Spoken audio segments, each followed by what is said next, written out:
내 첫사랑은 외숙모라고 자신있게 말할 수 있다. 외숙모는 나의 끓어오르는 욕구를 해소해준 첫 여인이었다. 지금부터 외숙모와 있었던 일을 적어보려 한다. 외숙모는 가여운 여자이기도 했다. 외숙모를 처음 만난 것은 내가 고등학교 3학년 때였다. 막내 외삼촌이 뒤늦은 장가를 갔는데 외숙모는 눈이 부실 정도로 아름다운 여인이었다. 고등학교를 졸업하고 취업을 했다가 나중에 대학을 졸업했다고 한다. 외삼촌은 외숙모에게 반해 적극적으로 구애를 했고 외숙모는 외삼촌을 받아들였다는 얘기를 들었다. 좀 마른 몸에 볼륨도 있는 몸매를 가진 외숙모는 웃을 때 하얀 이가 드러나 보이는 말 그대로 천사였다. 학창 시절 공부를 잘했지만 가정 형편이 좋지 않아 고등학교를 졸업하자마자 취업을 해야만 했다고 한다. 동생들의 학비를 대기도 했다는 말을 듣고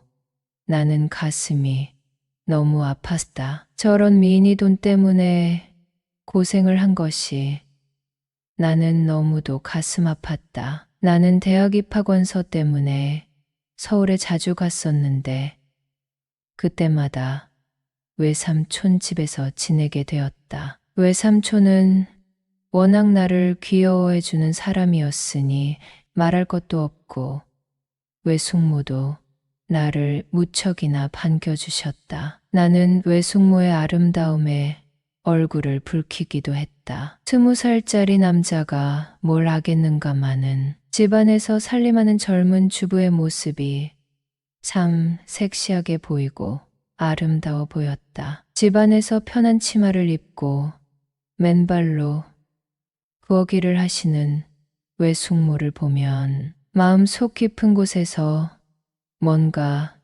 모를 끓어오르는 것이 있었다. 외숙모는 나에게 많은 것을 물어봤다. 아마도 서울에 있는 대학에 원서를 넣은 내가 부러웠던 것 같다. 부러워하는 듯한 분위기를 풍기며 외숙모는 나에게 많은 도움을 주셨다. 대학 합격자 발표가 있던 날 외숙모는 나에게 전화를 걸어 직접 축하를 해주셨는데 나는 아름다운 외숙모의 축하가 어느 누구의 축하보다도 더 고마웠다. 나는 대학을 다니기 위해 서울의 하숙집을 알아보았는데 외삼촌은 엄마에게 전화를 걸어 서울에 삼촌이 사는데 하숙을 한다는 것은 남들이 욕할 일이라고 하며 외삼촌 집에서 학교를 다니게 하라고 적극적으로 권유를 했다고 한다. 내가 외삼촌의 집에서 지내게 되면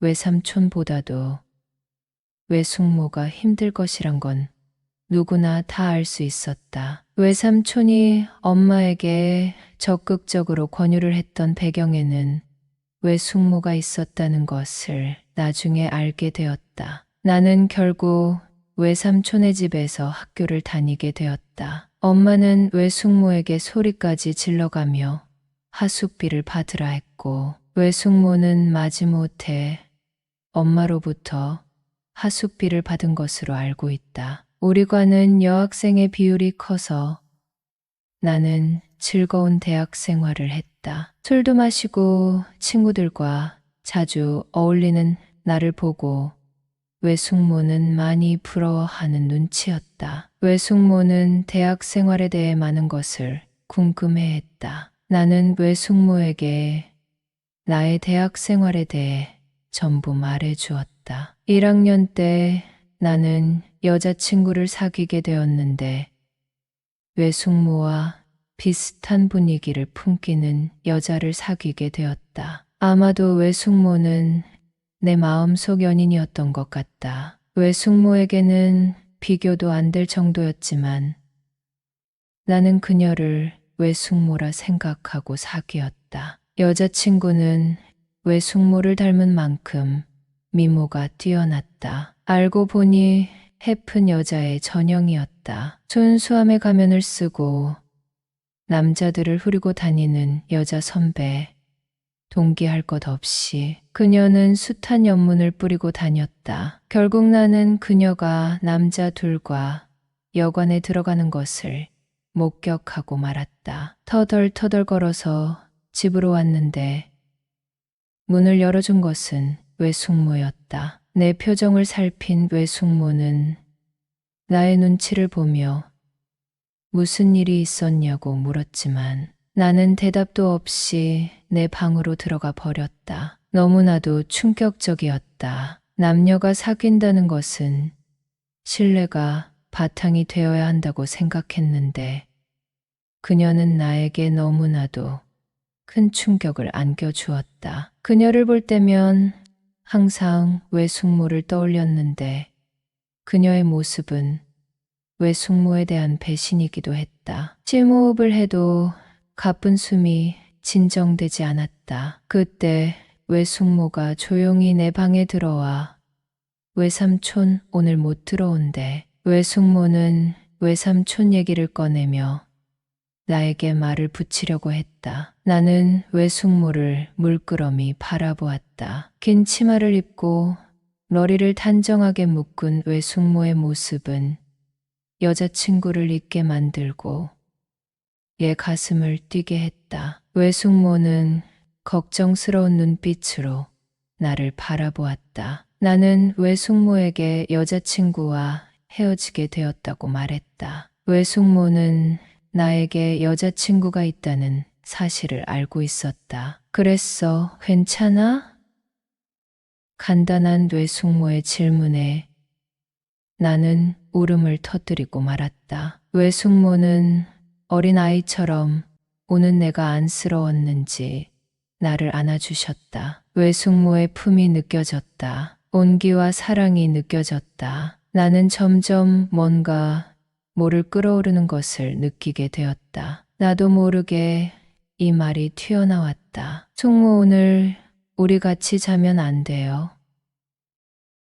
나는 너무나도 놀랐다. 나도 모르게 튀어나온 이 말을 어떻게 주워 담아야 하는지를 생각했다. 왜 숙모는 같이 자는 건 대신 숙모가 잘 때까지 옆에 있어 줄게. 나는 침대에 누웠고 왜 숙모는 나의 눈물 자국을 지워주셨다. 그 보드라운 손으로 내 얼굴을 연신 훔쳐내셨다. 다음날 아침에 외숙모가 차려준 아침밥을 맛있게 먹으며 외숙모를 쳐다보았다. 평소와 다름없다고 생각했지만 외숙모는 약간 어색한 몸짓을 보이고 있었다. 말없이 밥을 먹다가 외숙모와 나는 서로 쳐다보고 시선을 돌리고를 반복하다가 내가 먼저 외숙모에게 말을 걸었다. 숙모, 어제 제가 너무 말도 안 되는 소리를 해서 죄송해요.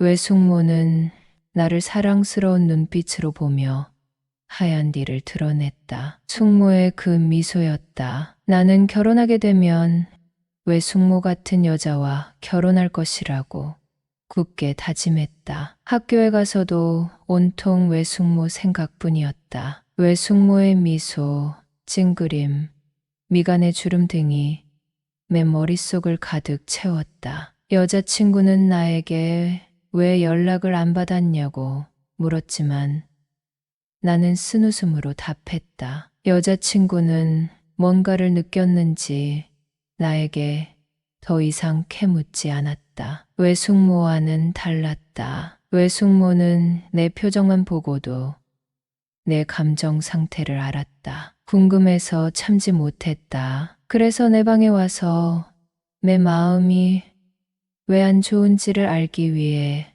필사적으로 노력했다. 여자친구는 이런 점에서 외숙모와 많이 달랐다. 그래도 여자친구의 배신은 내 마음을 아프게 했다. 지하철에서 내리며 한숨을 쉬었다. 그리고 집으로 들어가며 또 한숨이 나왔다. 외숙모는 내 표정을 보며 약간 근심하는 표정을 짓더니 이제 오니 오늘 학교에서 괜찮았어 하고 물으며 환한 미소를 지었다. 나는 주체하지 못하고 외숙모를 꽉 안았다. 아이 왜 이래?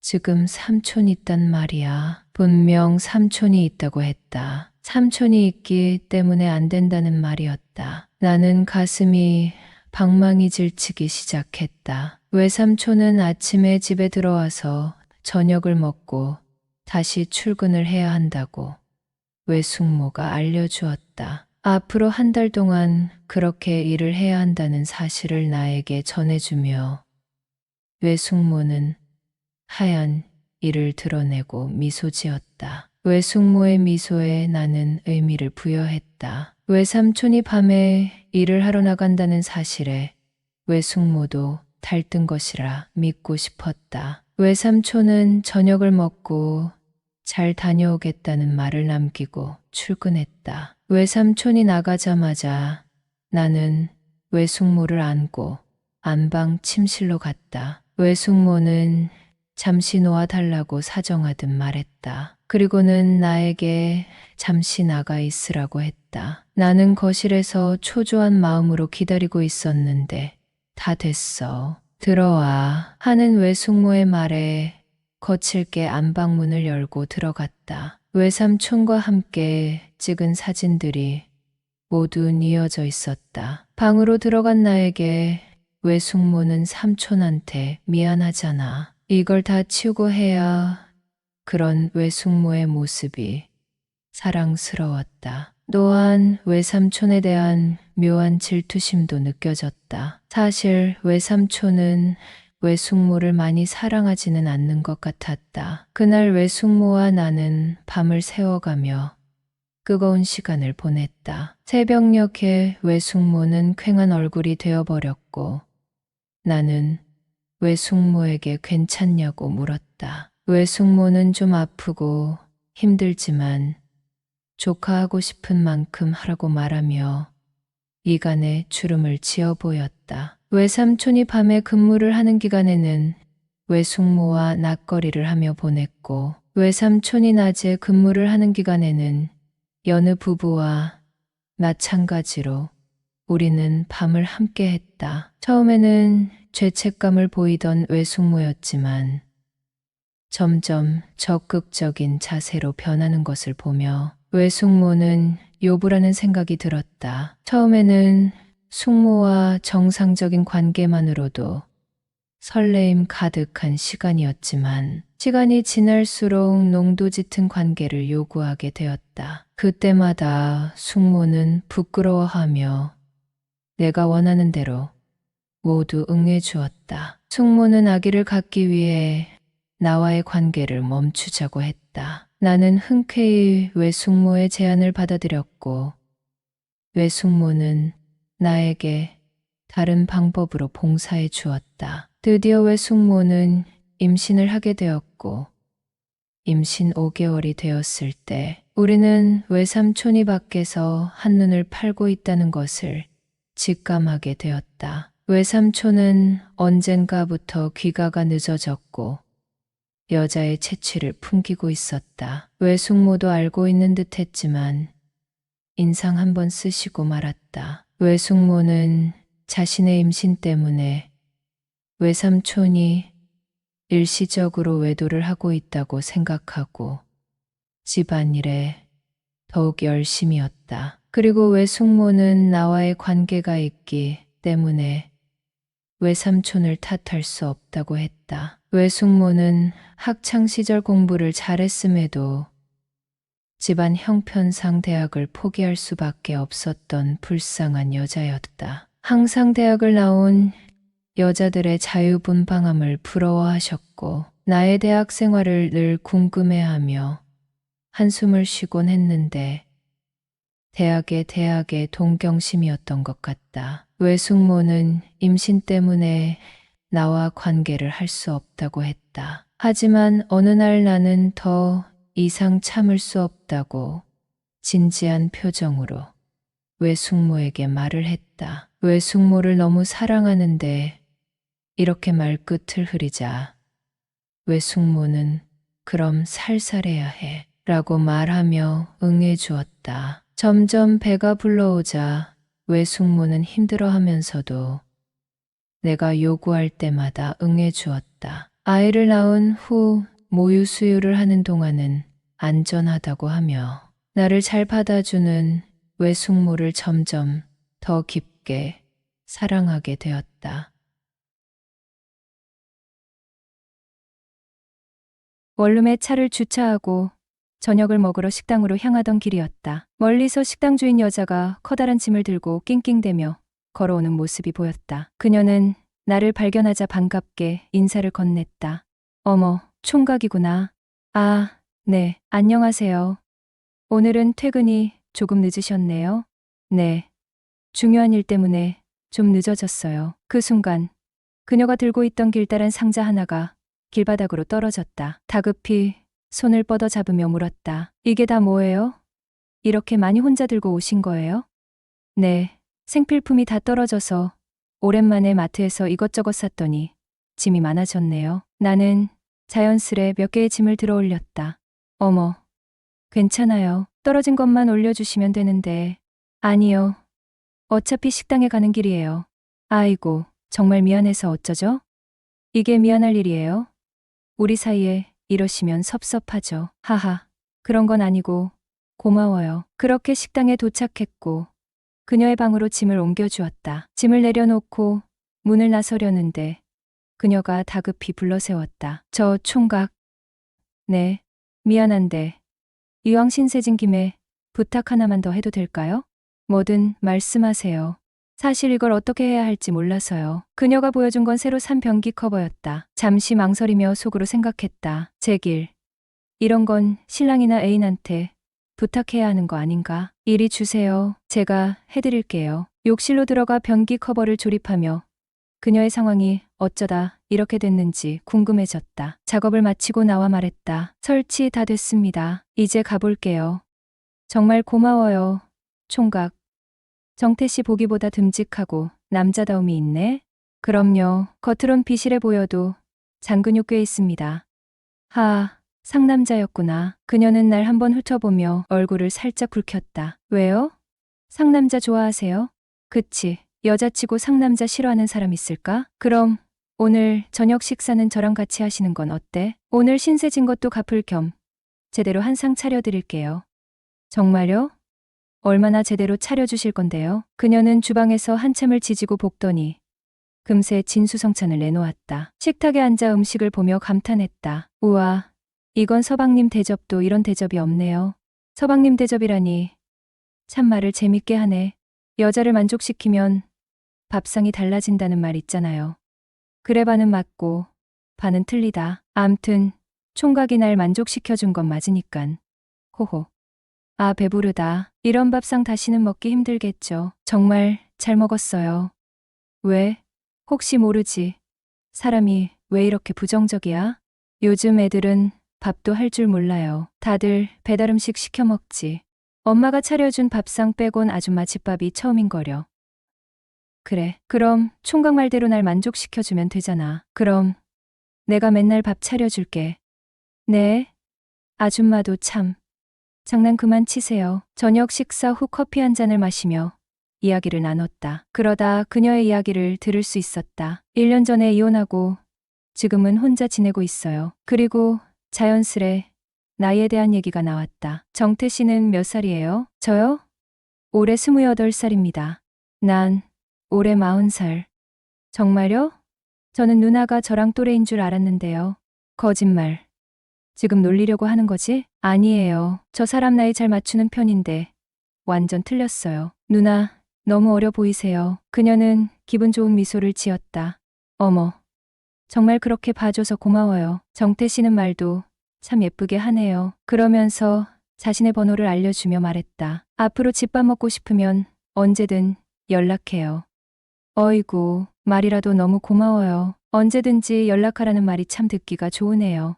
말로만 그러는 거 아니니깐 언제든지 연락해요. 그날 밤 그녀와의 대화와 따뜻한 한 끼는 마음속 깊이 남았다. 무언가 새로운 인연이 시작되는 듯한 예감이 들었다.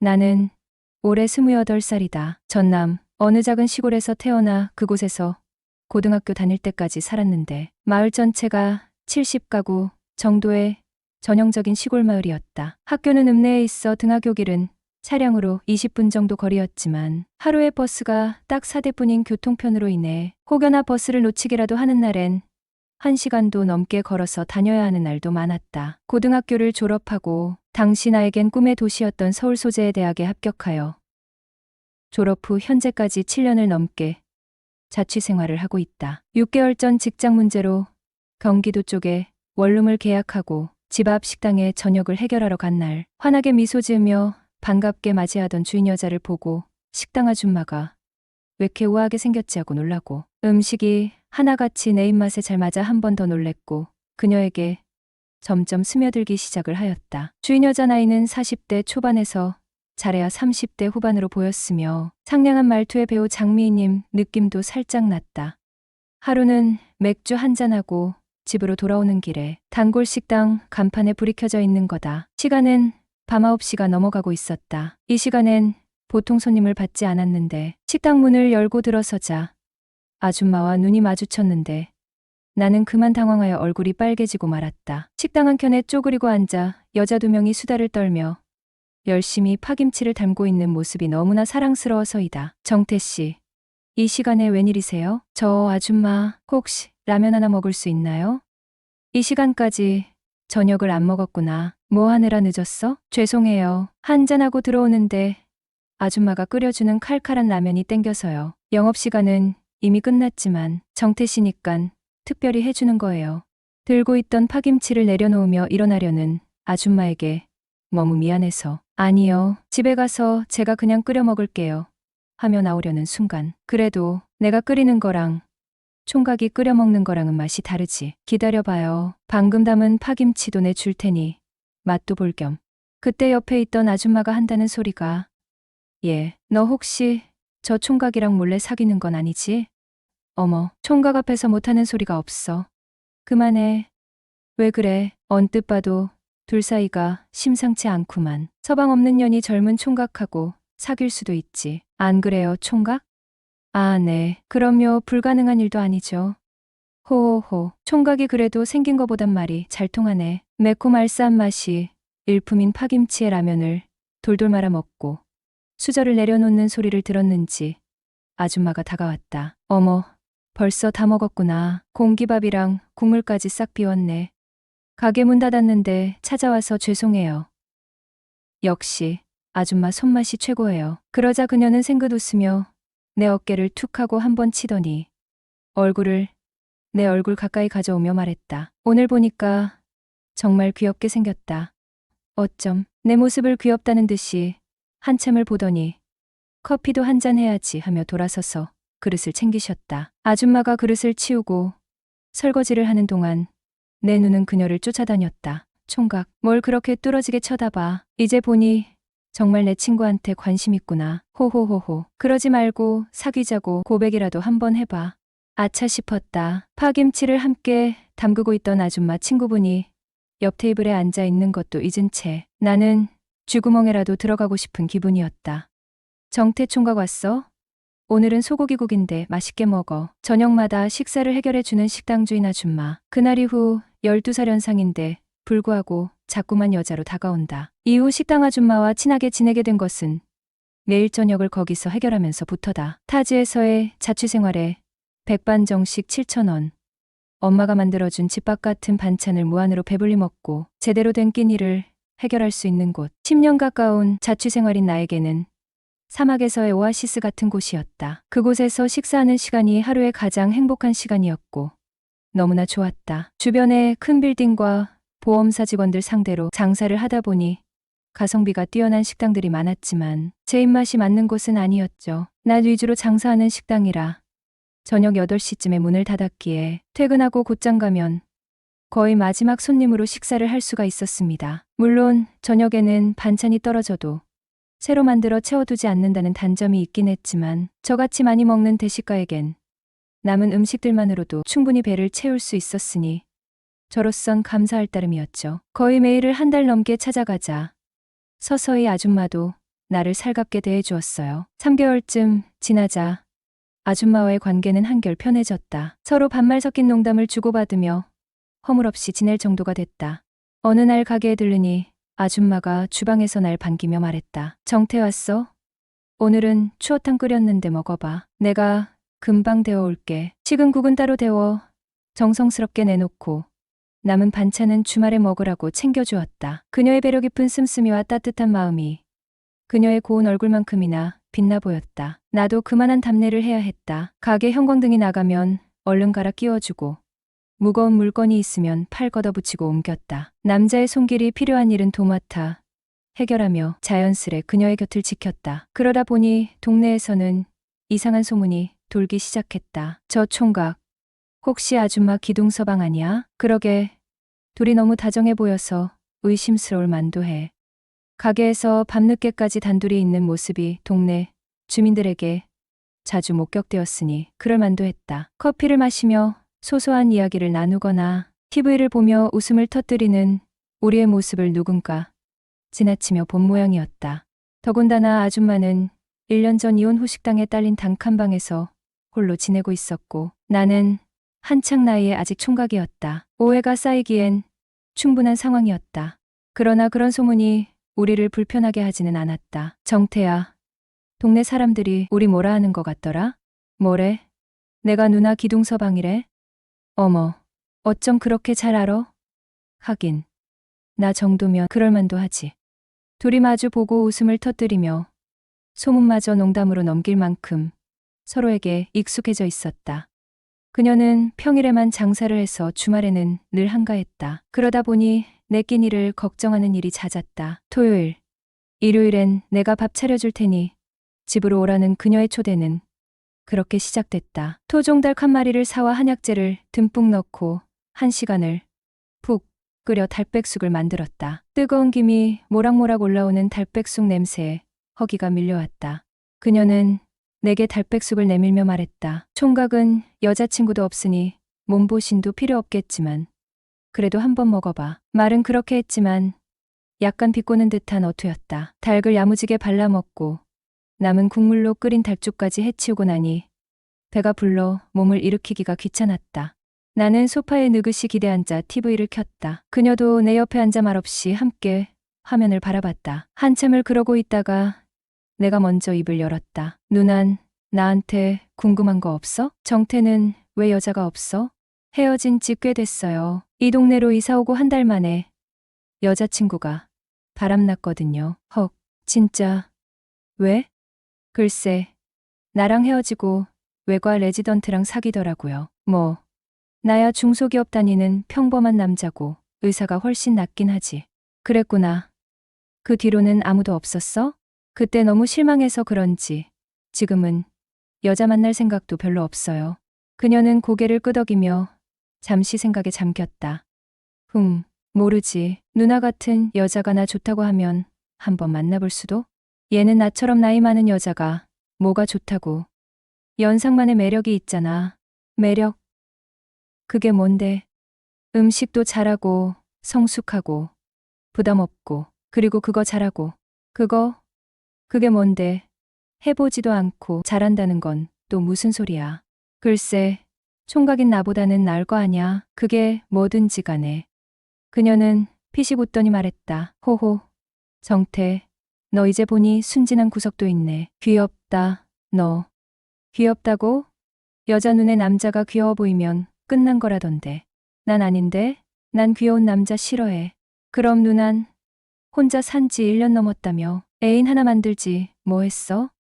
나도 이렇게 사는 게 좋아. 자유롭고 부담 없고. 그럼 나랑 부담 없이 한번 만나보는 건 어때? 그녀는 잠시 놀란 듯 나를 보더니 다시 웃음을 터뜨렸다. 넌 진짜 대책 없네.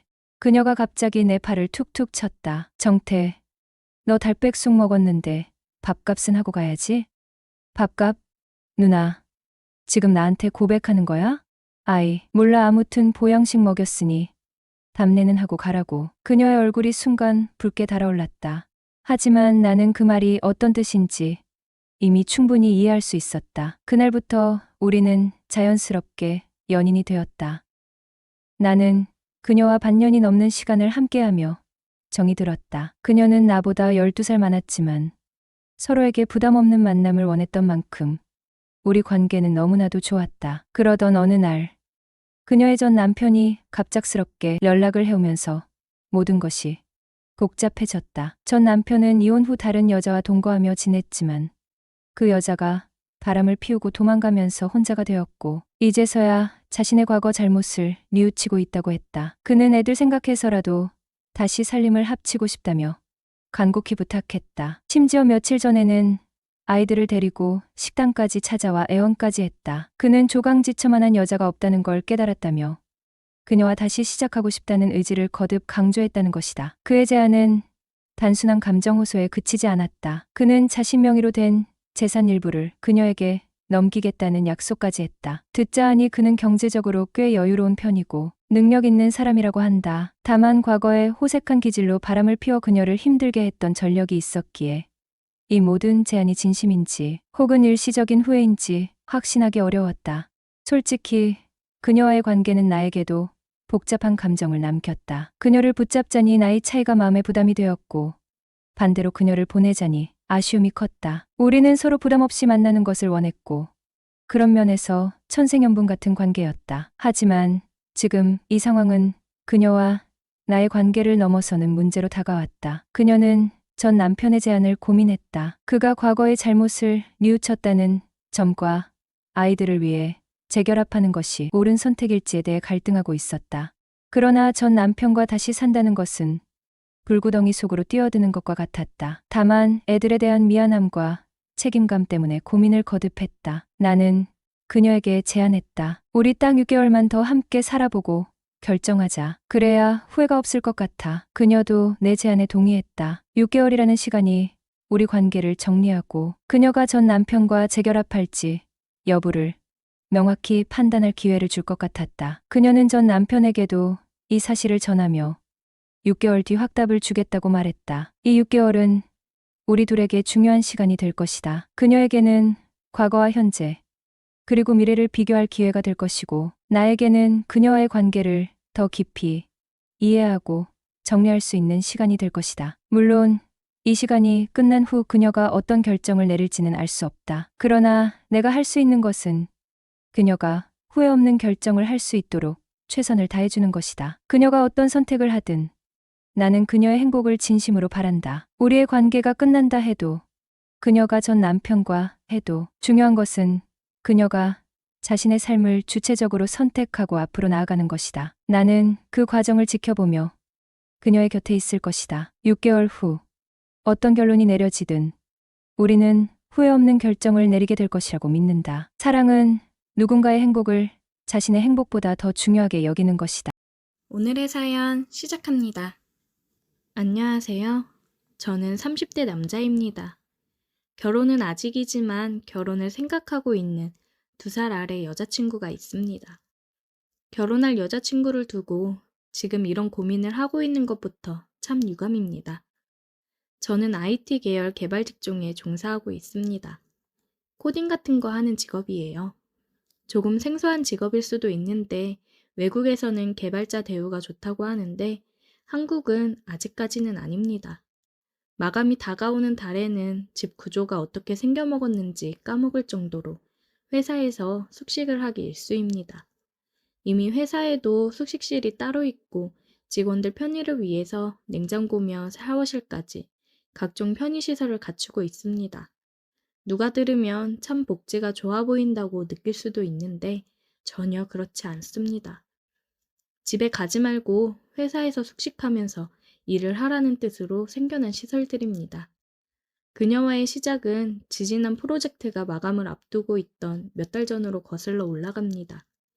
마감일은 다가오는 게 진행이 거의 안 되어 있다 싶어서 모두가 발등에 불이 떨어진 채 미친 듯이 밤샘하고 야근하면서 난리 중이었습니다. 저도 똑같이 몇 주 전부터 자는 둥 마는 둥 하루에 1~2시간만 겨우겨우 눈을 붙이고 숙직실에서 쪽잠 자고 일어나 일하고를 반복하고 있는 정신없는 와중이었어요.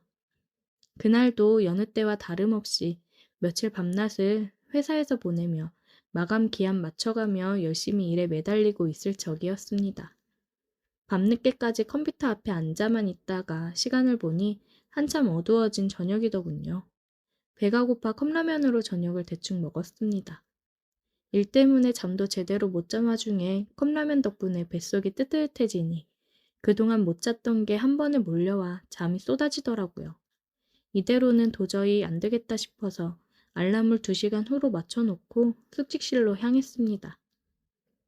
이미 숙직실에서는 눈을 붙이고 있는 사람들이 있었기 때문에 어둠 속에서 겨우겨우 찾아가 숙직실 구석에 자리를 깔고 누웠습니다. 자는 사람들 방해하기도 싫었고 혹시나 제가 불을 켜서 잠이라도 깨우면 모두들 잠을 못 자서 날카로워져 있기 때문에 평소 먹을 욕의 몇 배 정도를 먹거든요. 그리고 그 당시에 제가 거의 팀에서 막내나 다름없었기 때문에 회사에 있는 사람들은 전부 저보다 선배들이었습니다. 아무튼 그렇게 자리 찾아 누워서 잠을 청했습니다. 잠을 한동안 못 자서 그런지 잠이 솔솔 오더라고요. 정말 머리가 바닥에 닿자마자 잠이 든 것 같았어요.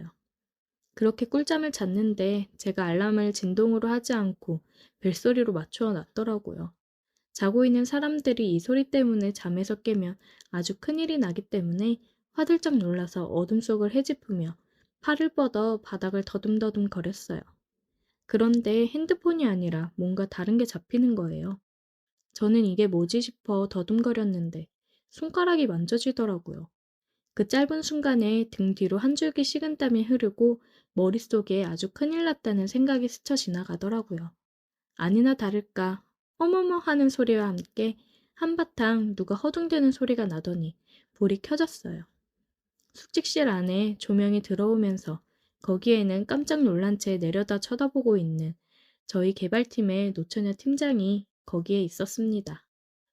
제가 핸드폰을 찾으려다 팀장님 팔뚝을 더듬거리고 있었더라고요. 저는 몇 번이고 고개를 숙이면서 죄송하다고 사과드리며 알람 소리 때문에 누가 깨기라도 할까봐 급하게 폰을 찾는 중이었다고 말을 했어요. 불행인지 다행인지 숙직실에는 저와 노처녀 팀장님 2사람 말고는 아무도 없었는데 제가 재빠르게 상황 설명을 하고 사과를 한 덕분인지 깜짝 놀랐잖아요. 조금 조심 좀 하지. 하고 잔소리 조금만 듣고 끝났어요. 그래도 제가 핸드폰을 찾아서 숙직실 밖을 나갈 때까지도 끝까지 경계의 눈빛을 풀지 않았던 팀장님의 표정이 생각이 나네요. 문을 나서면서도 정말 죄송하다고 또 사과를 드렸어요. 그대로 사무실로 돌아가기도 그래서 화장실에 가서 찬물로 세수 한번 하고 아예 밖으로 나왔습니다. 끊어버린 담배가 너무나도 생각이 나더라고요. 일도 너무 힘들고 하필이면 히스테리 엄청 부리는 팀장한테 괜히 찍힌 거 아닌가 생각이 들었어요. 하늘은 흐릿해서 달도 잘 비치지 않았는데 괜히 먼 곳을 바라보면서 내가 거기서 왜 알람을 진동으로 안 해놓은 거지 하는 후회를 하기 시작했습니다. 그렇게 밖에서 조용히 혼자서 반성을 하고 있는데 팀장님이 저를 찾은 건지 회사 밖으로 나오더라고요. 저보고 여기 있었네 하면서 왜 말도 없이 나갔냐고 잔소리를 또 하셨어요.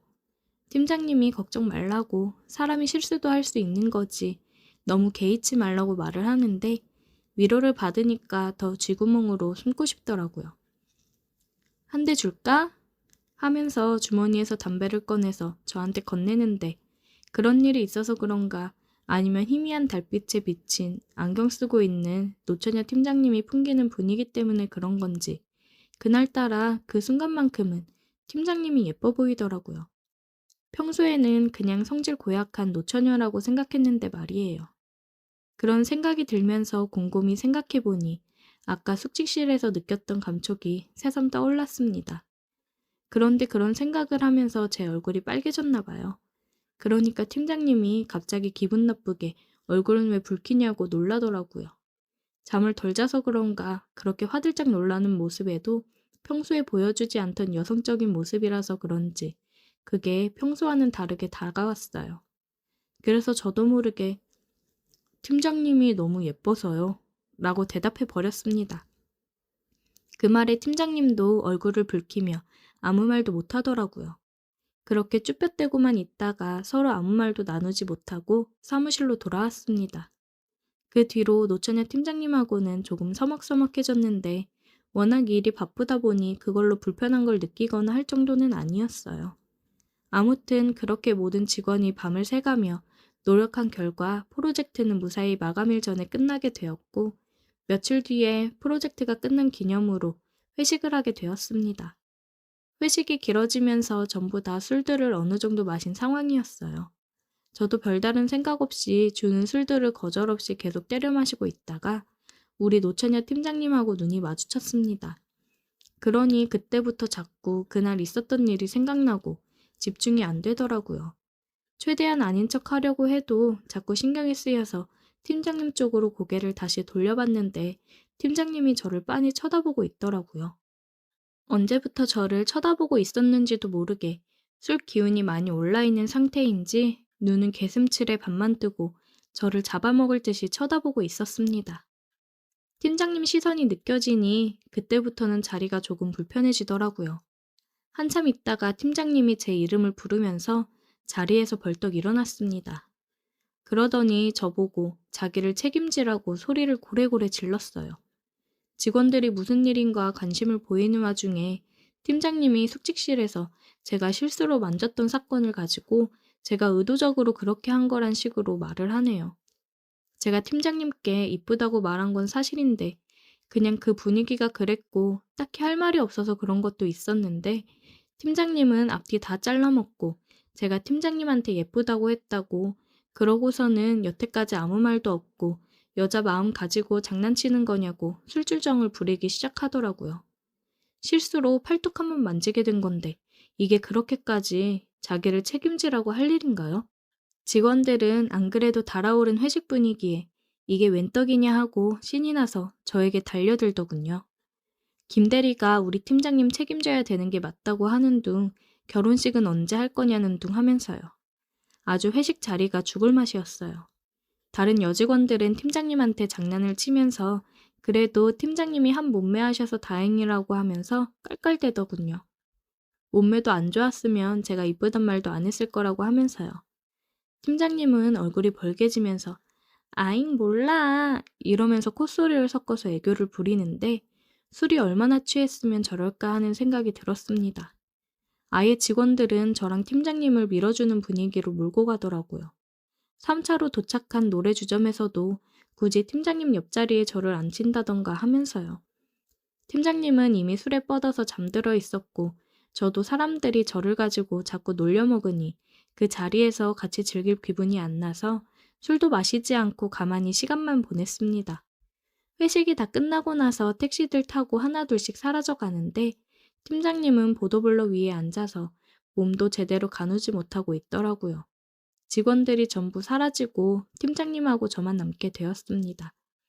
저는 막내라서 다들 집에 가는 모습을 보고 택시를 잡으려고 한 건데 마지막 남은 직원이 저한테 김대리 그렇게 안 봤는데 보기보다 음흉하네 하면서 낄낄대면서 택시를 타고 사라졌습니다. 제가 술 취한 팀장님을 어떻게 하려고 하는 건가 오해를 하는 것 같았는데 해명할 틈도 주지 않았어요. 다가오는 택시를 잡아 저도 집에 가려고 하는데 보도블럭에 앉아서 술도 깨지 않은 팀장님을 두고 갈 수도 없는 노릇이더라고요. 집이 어디냐고 해도 횡설수설하기만 할 뿐이고 저도 여자친구 자고 있는 우리 집에 그녀를 데려갈 수도 없는 노릇이라 하는 수 없이 택시를 타고 회사로 다시 향했습니다. 그리고 팀장님을 숙직실까지 낑낑대며 들쳐업고 와서 자리에 눕혀드렸어요. 그리고 저는 집으로 돌아왔습니다.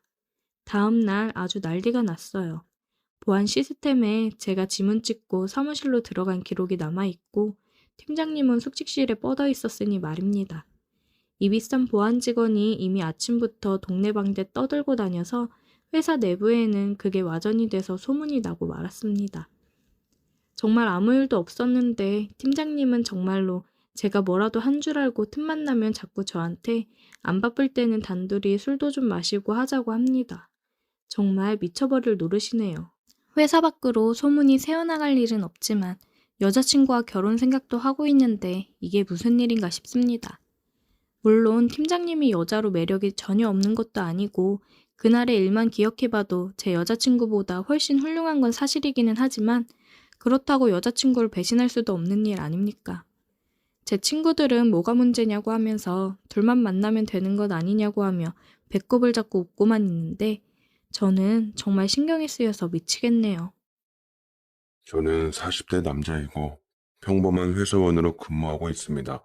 저는 띠동갑 어린 아내와 결혼했는데 그것 때문에 대도라는 별명을 달고 살았어요. 12살 차이가 주변 사람들에게 제법 많아 보였나 봅니다. 속으로는 나이 어린 아내를 얻은 게 남자들끼리 능력 있는 걸로 인정받는 것 같아 은근히 뿌듯하기도 하고 어깨를 으쓱여서 다니곤 했습니다.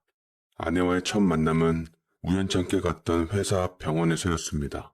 회사 건물 바로 옆에 내과가 새로 오픈했을 때였는데 당시 튼튼하다고 자부했던 건장한 30대였던 저는 그 병원에 들려 진찰을 받게 되었습니다. 그때 아내는 데스크에 있던 한 명이었는데 그녀들의 넌지시 시선을 느끼긴 했습니다. 제법 수려한 외모로 몸 관리 잘했고 주식 투자도 야무지게 잘해서 모은 돈으로 외제차와 몸에 걸친 명품들은 저를 더 돋보이게 만들어 주었어요. 실수로 처방전을 받다가 손에 들고 있던 차키를 데스크에 떨어뜨렸는데 외제차 브랜드 모양이 새겨진 제 차키 문양이 형광등에 비쳐 번뜩이더라고요. 아내는 제게 주워 건네주며 빙그레 미소 지었습니다. 여기 처방전이랑 함께 같이 챙겨가세요. 라며 얘기하는데 티 없이 맑고 깨끗해 보이는 아내의 첫 인상에 내심 기분이 좋아졌고 주변에서 눈 높다 깐깐하다 했던 저는 그녀에게 단숨에 반하고 말았습니다. 간호사를 보기 위해 병원을 제 집 드나들듯 다녔고 여기저기 아프다는 꾀병으로 의사를 난감하게 만들기도 했죠. 병원 원장님은 우리 아버지 또래라 그런지 능글스러움이 고단수였는데 제가 간호사에게 관심 갖고 있는 것을 알았던지 일부러 간호사를 불러주기도 했습니다. 김간, 여기 환자분 엉덩이에 주사 좀 놔드려라. 약도 소용없으니 정신이 번쩍 나는 주사 한 방이면 아마 씻은 듯이 나을 겁니다. 라고 제가 관심 있는 간호사를 부르는데 성이 김씨라는 것을 처음 알았고 김정선이라는 이름도 마침내 알게 되었습니다. 제 엉덩이를 과감하게 까고 눈웃음 짓는 간호사는 호감을 일찍이 눈치챈 듯했고 저는 아픈 주사바늘의 기회를 놓치지 않은 채 명함을 내밀었죠. 그렇게 우리의 만남은 시작되었습니다. 첫 느낌은 아름다웠지만 훗날 뒤가 안 좋을지는 전혀 몰랐어요. 어쨌거나 아내와 인연이 되어서 첫 식사를 하고 카페에서 가벼운 맥주를 주고받다가 이런저런 이야기를 나누게 되었습니다. 성숙하게 봤는데 나이를 들었을 때는 너무 어려서 깜짝 놀랐어요. 저 23살이에요. 모르셨구나? 제가 겉으론 좀 사가 보이죠? 고등학교 졸업 후 간호학원 다니다 자격증 딴 다음에 바로 병원에 취업했어요. 20대 초반 아가씨인 줄은 전혀 몰랐습니다. 무려 저하고는 띠동갑이 나더라고요. 너무 나이 차이가 많이 나서 세대 차이가 나 대화도 잘 안 통할 줄 알았는데 생각보다 통하는 구석이 많았습니다. 대화도 어색함 없이 매끄럽게 이어지더라고요. 사실은 제가 어렸을 적에 할머니랑 살아서 좀 애늙은이 같다는 소리 많이 들었어요. 맏며느리 같다는 소리도 많이 듣고요. 어렸을 때 아빠 정 많이 못 받고 자라서 그런지 제 이상형이 아빠 같은 사람이라 나이 차이 좀 많이 나는 사람이 좋아요. 진심으로요. 라고 은근히 제 마음을 공략하는데 이 여자 보게 아주 사람 홀리는데 선수네 라며 끼를 부린다고 생각했습니다. 하면서도 예쁘게 착한 그녀의 매력에 빠질 수밖에 없었죠. 예쁜 여자라면 남자들은 정신 못 차린다는 어머니의 습관적인 말에 깊이 공감이 되었습니다. 저는 설레는 마음을 놓치고 싶지 않아 그녀와 연애를 시작했고 저는 첫사랑에 실패한 이후로 진심 어린 사랑에 빠지게 되었습니다. 근데 이 여자는 만나면 만날수록 정말 예쁘고 좋더라고요. 착하고 귀엽고 배려심 깊고 뭐 하나 빠지는 것 없이 완벽한 이상형이었습니다. 아니 남자들의 이상형이었죠. 부모님이 어렸을 적 이혼하시는 바람에 할머니 손에 자라 형편 때문에 대학은 못 갔지만 고등학교 때 제법 똑똑했다던 그녀는 책을 곁에 두고 살 정도로 독서광이었습니다. 생일 선물 때 여자들에게 인기 많은 신상 명품백을 선물했지만 같이 딸려가던 책에 더 관심이 많은 여자였어요. 지적인 매력까지 겸비하니 누구한테도 놓치고 싶지 않더라고요. 마침 집에서 30대 중반인 저를 결혼시키려고 어머니가 고모와 짝짝꿍해서 신부감을 물색 중이라 저는 선수치며 사랑하는 아내를 먼저 소개하기로 했습니다. 제 여자친구가 온다니 까탈스런 제 여자 보는 안목을 믿는 엄마와 고모는 룰루랄라 기대하며 손님을 맞을 준비를 했습니다. 저희 어머니께서는 사람의 편견이 상당한 분이셨습니다. 옛날 지방의 땅 부자였던 할아버지 밑에서 고생 한번 안 하고 자라 이대 나오고 옆에 연대 나오신 아버지와 결혼하셔서 어려움 없이 자란 분이셨죠. 특히나 저 어렸을 때도 부모 이혼한 친구하고 놀지 말아라 할 정도로 이혼 가정에 대한 편견과 색안경 끼며 대했던 분이라 괜시리 아내에 대해 쓸데없는 편견을 가질까 걱정되었습니다. 아내를 소개한다고 하니 엄마가 제게 염두했던 것을 꼬치꼬치 캐물었지만 전 웃음으로 대답을 대신했고 피하는 것에 대해 엄마는 내심 마음에 걸려하는 것 같더라고요. 그래서 여자친구 초대하는 자리에 고모까지 불편한 것 같았습니다. 식탁 다리가 부서질세라 산의 짐이 가득히 차렸던 음식의 주인이 오기만을 기다렸고 아내가 왔음을 알리는 초인종 소리가 들렸습니다. 과연 어떤 여자가 올까? 고모와 엄마는 잔뜩 들뜬 얼굴로 기대하며 제 여자친구 될 사람을 기다렸고 오자마자 환하게 웃으며 반갑게 인사를 해주었습니다. 어서 와요, 아가씨. 우리 하원이 여자친구라고요? 만나서 반가워요. 저는 엄마 되고 옆에는 고모님 되시는 분이에요. 라며 먼저 살갑게 인사를 하는데 엄마는 악수를 청하면서도 아내의 머리끝부터 발끝까지 스캔을 멈추지 않았고 놓친 건 고모가 거들었습니다. 아내의 손에 제가 사준 신상 명품백과 옷을 입고 왔는데 명품 수집광인 엄마와 고모가 제법 비싼 것들을 두르고 있는 아내를 평가한 듯 만족스럽게 웃었습니다. 아주 아가씨가 세련됐네. 근데 많이 어려 보이는데 우리 하원이랑은 어떻게 만났어요? 직장에서 만났나? 학교는 어디 나왔는지 궁금하네. 정선아, 너 화장실 좀 잠깐 갔다 올래? 아까부터 급하다고 했잖아. 얼른 다녀와. 알았지? 저는 곤란한 질문에 정선이를 서둘러 화장실로 보내버렸습니다. 실례되게 예민한 질문을 한 엄마만 무안한 상황이었죠. 고모는 하원이한테 물으면 되지 뭘 그렇게 손님한테 대놓고 묻냐고 했네요. 워낙 학벌 집안 따지던 엄마는 제게 그대로 질문을 쏟았고 저는 다른 거 다 입 다물고 간호원이라고 말했습니다. 어머, 그래? 간호원? 직업이 아주 좋구나. 백의의 천사 나이팅게일처럼 훌륭한 일을 하네. 사실은 나도 꿈이 간호원이었는데 아주 멋지네. 한번 일하는 병원에 찾아가 봐야겠다. 라고 주책맞게 얘기하는데 이러쿵저러쿵 간신히 위기를 모면하고 저는 안도의 한숨을 쉬었습니다. 뒤에 들어온 아버지도 아내를 좋게 봤는지 아주 예쁘다고 손뼉을 아끼지 않더라고요. 벌써부터 우리 예비 며느리 하시며 부모님들은 아내를 예뻐했고 마침내 결혼 허락이 떨어지고야 말았습니다. 맞지 않는 형편 생각해 제가 우겨서 부모님께 예단이며 혼수며 허례허식들 다 생략하고 결혼 준비하는데 보태 쓰겠다고 했습니다. 아버지께서는 명품이나 밝히던 녀석이 여자 잘 만나니 아주 기특해졌네. 장하다. 그래서 집안에는 사람이 잘 들어와야 하는 법이야. 너 하는 모습만 봐도 내 며느리감으로 확정이다. 라고 하셨고 어머니는 서운한 낯빛을 띠며 혼수 예단에 대한 아쉬움을 남겼습니다. 아내는 어리지만 개념 있는 이미지로서 망나니 아들을 철들게 한 똑순이 며느리가 되었어요. 하지만 딱 거기까지만 했으면 좋으련만 아내는 어려서 그런가 어른들의 기대에 부응하기라도 하고 싶었던 건지 아니면 굳이 학벌이며 집안이며 얘기 안 한 부분이 마음에 걸렸던 건지 갑자기 제게 상의 한마디 없이 분위기를 틈타 합가 얘기를 꺼내고야 말았습니다. 아버님, 어머님, 저 부모님이랑 합가하고 싶어요. 요새 집값도 비싼데 괜히 집 따로 얻지 말고 시부모님 댁 넓으니까 함께 사는 건 어떠실까요? 50평인데 두 분이 사시기에는 너무 큰 집이잖아요. 전 식구들 바글바글 있는 데서 사는 게 좋아요. 아이들 나중에 태어나면 정서에도 좋을 것 같고요. 전 10명 정도 낳을 거거든요. 라고 말을 하니 저희 부모님은 처음에 당황하다가 어찌할 바를 몰랐고 저는 눈짓으로 그런 얘기를 나와 상의 한마디 없이 하면 어쩌냐 하며 조마조마한 듯 보았습니다만 아내는 제 손을 잡고 예쁜 미소만 지었습니다. 아내의 뜻에 따라 부모님은 환영해하며 합가를 결정지었습니다. 부모님은 신혼방으로 저희에게 안방 다음으로 큰 방을 내어주셨는데 아버지는 기왕 집 양보를 했으니 당연히 혼수 배려도 받아야 된다며 신혼방 가구를 모두 직접 사주셨습니다. 기뻐하며 얼른 결혼식 후 함께 살 날만을 기다리고 있었고 드디어 우리는 사람들의 축복 아래 결혼식을 올리게 되었는데 전 거기서 처갓집 부모님을 처음 뵙게 되었습니다. 하객석에 앉아있는 아내의 부모님은 서로 사이가 안 좋은 듯 딱딱하게 굳은 얼굴을 하고 있었고 형식적으로 박수를 치는 것 같았습니다. 할머니가 부모님석에 유일하게 앉을 자격이 있는 분이셨지만 결혼식 당일 아침에 몸이 안 좋으셔서 쓰러져 병원에 입원 중이시라 했습니다.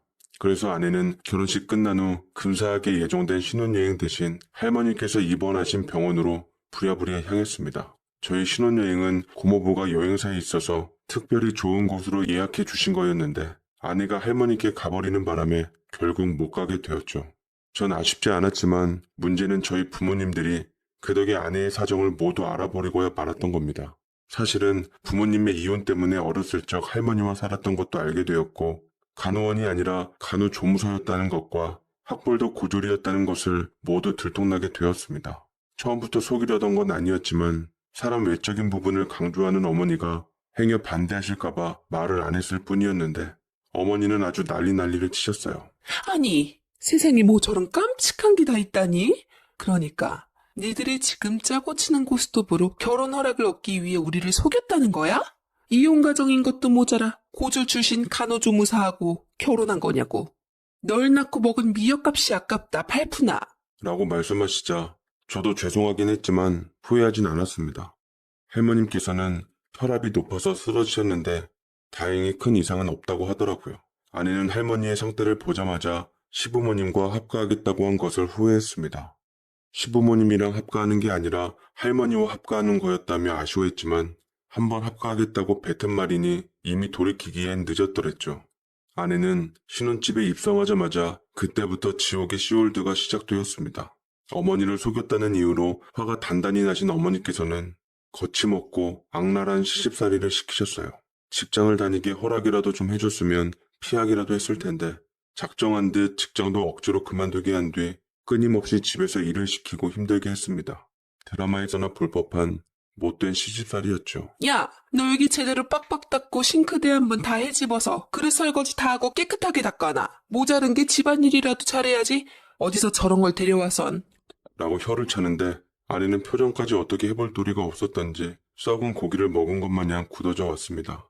어머니는 기회를 잘 잡아서 아내를 힘들게 했습니다. 혼자 계신 할머니가 걱정되어서 병원이나 집으로 한번 찾아가 보려고 했지만 번번이 어머니가 일을 시키는 통에 도저히 집에서 떠날 수가 없었습니다. 직장까지 관두고 뼈 빠지게 집안일만 하다가 겨우 화장실 간다는 핑계를 잡아서 할머니께 조마조마한 마음으로 통화를 드렸다던데 그날은 눈물바람이 되는 날이었죠. 언제 한 번은 모두가 잠든 새벽 시간에 아내를 데리고 몰래 집을 나가서 할머님 댁을 갔는데 할머니가 손녀 부부가 왔다는 걸 아시고 맨발로 뛰어나오셨습니다. 아이고 내 강아지. 그동안 어찌 지냈노? 시집가고 고운 얼굴 다 상한 것 보게. 소녀 사위는 각시를 데려갔으면 잘 살게끔 해줘야지. 애 얼굴을 왜 이리 근심 가득 푸석하게 만들었어? 라고 물으셨고 아내는 울음 가득한 얼굴로 괜찮다고 해서 웃어 보였습니다. 할머니와 간만에 즐겁게 시간을 보낸 아내였지만 내내 시간을 확인하며 집에 있는 시부모님 눈치를 보는 것만 같았어요. 할머니는 손녀딸의 맘을 눈치채고는 아내가 잠시 화장실을 간 사이에 조용히 부탁을 하시더라고요. 여유가 있는 집인 것 같은데 우리 애랑 분가해서 사는 것은 어떻겠나? 요새 사람들 시부모님이랑 같이 사는 집이 없을 텐데 저 녀석이 착해가지고서 시부모님을 모시겠다고 했지만 얼굴이 너무 고뇌 보여. 내가 다 마음이 아프네.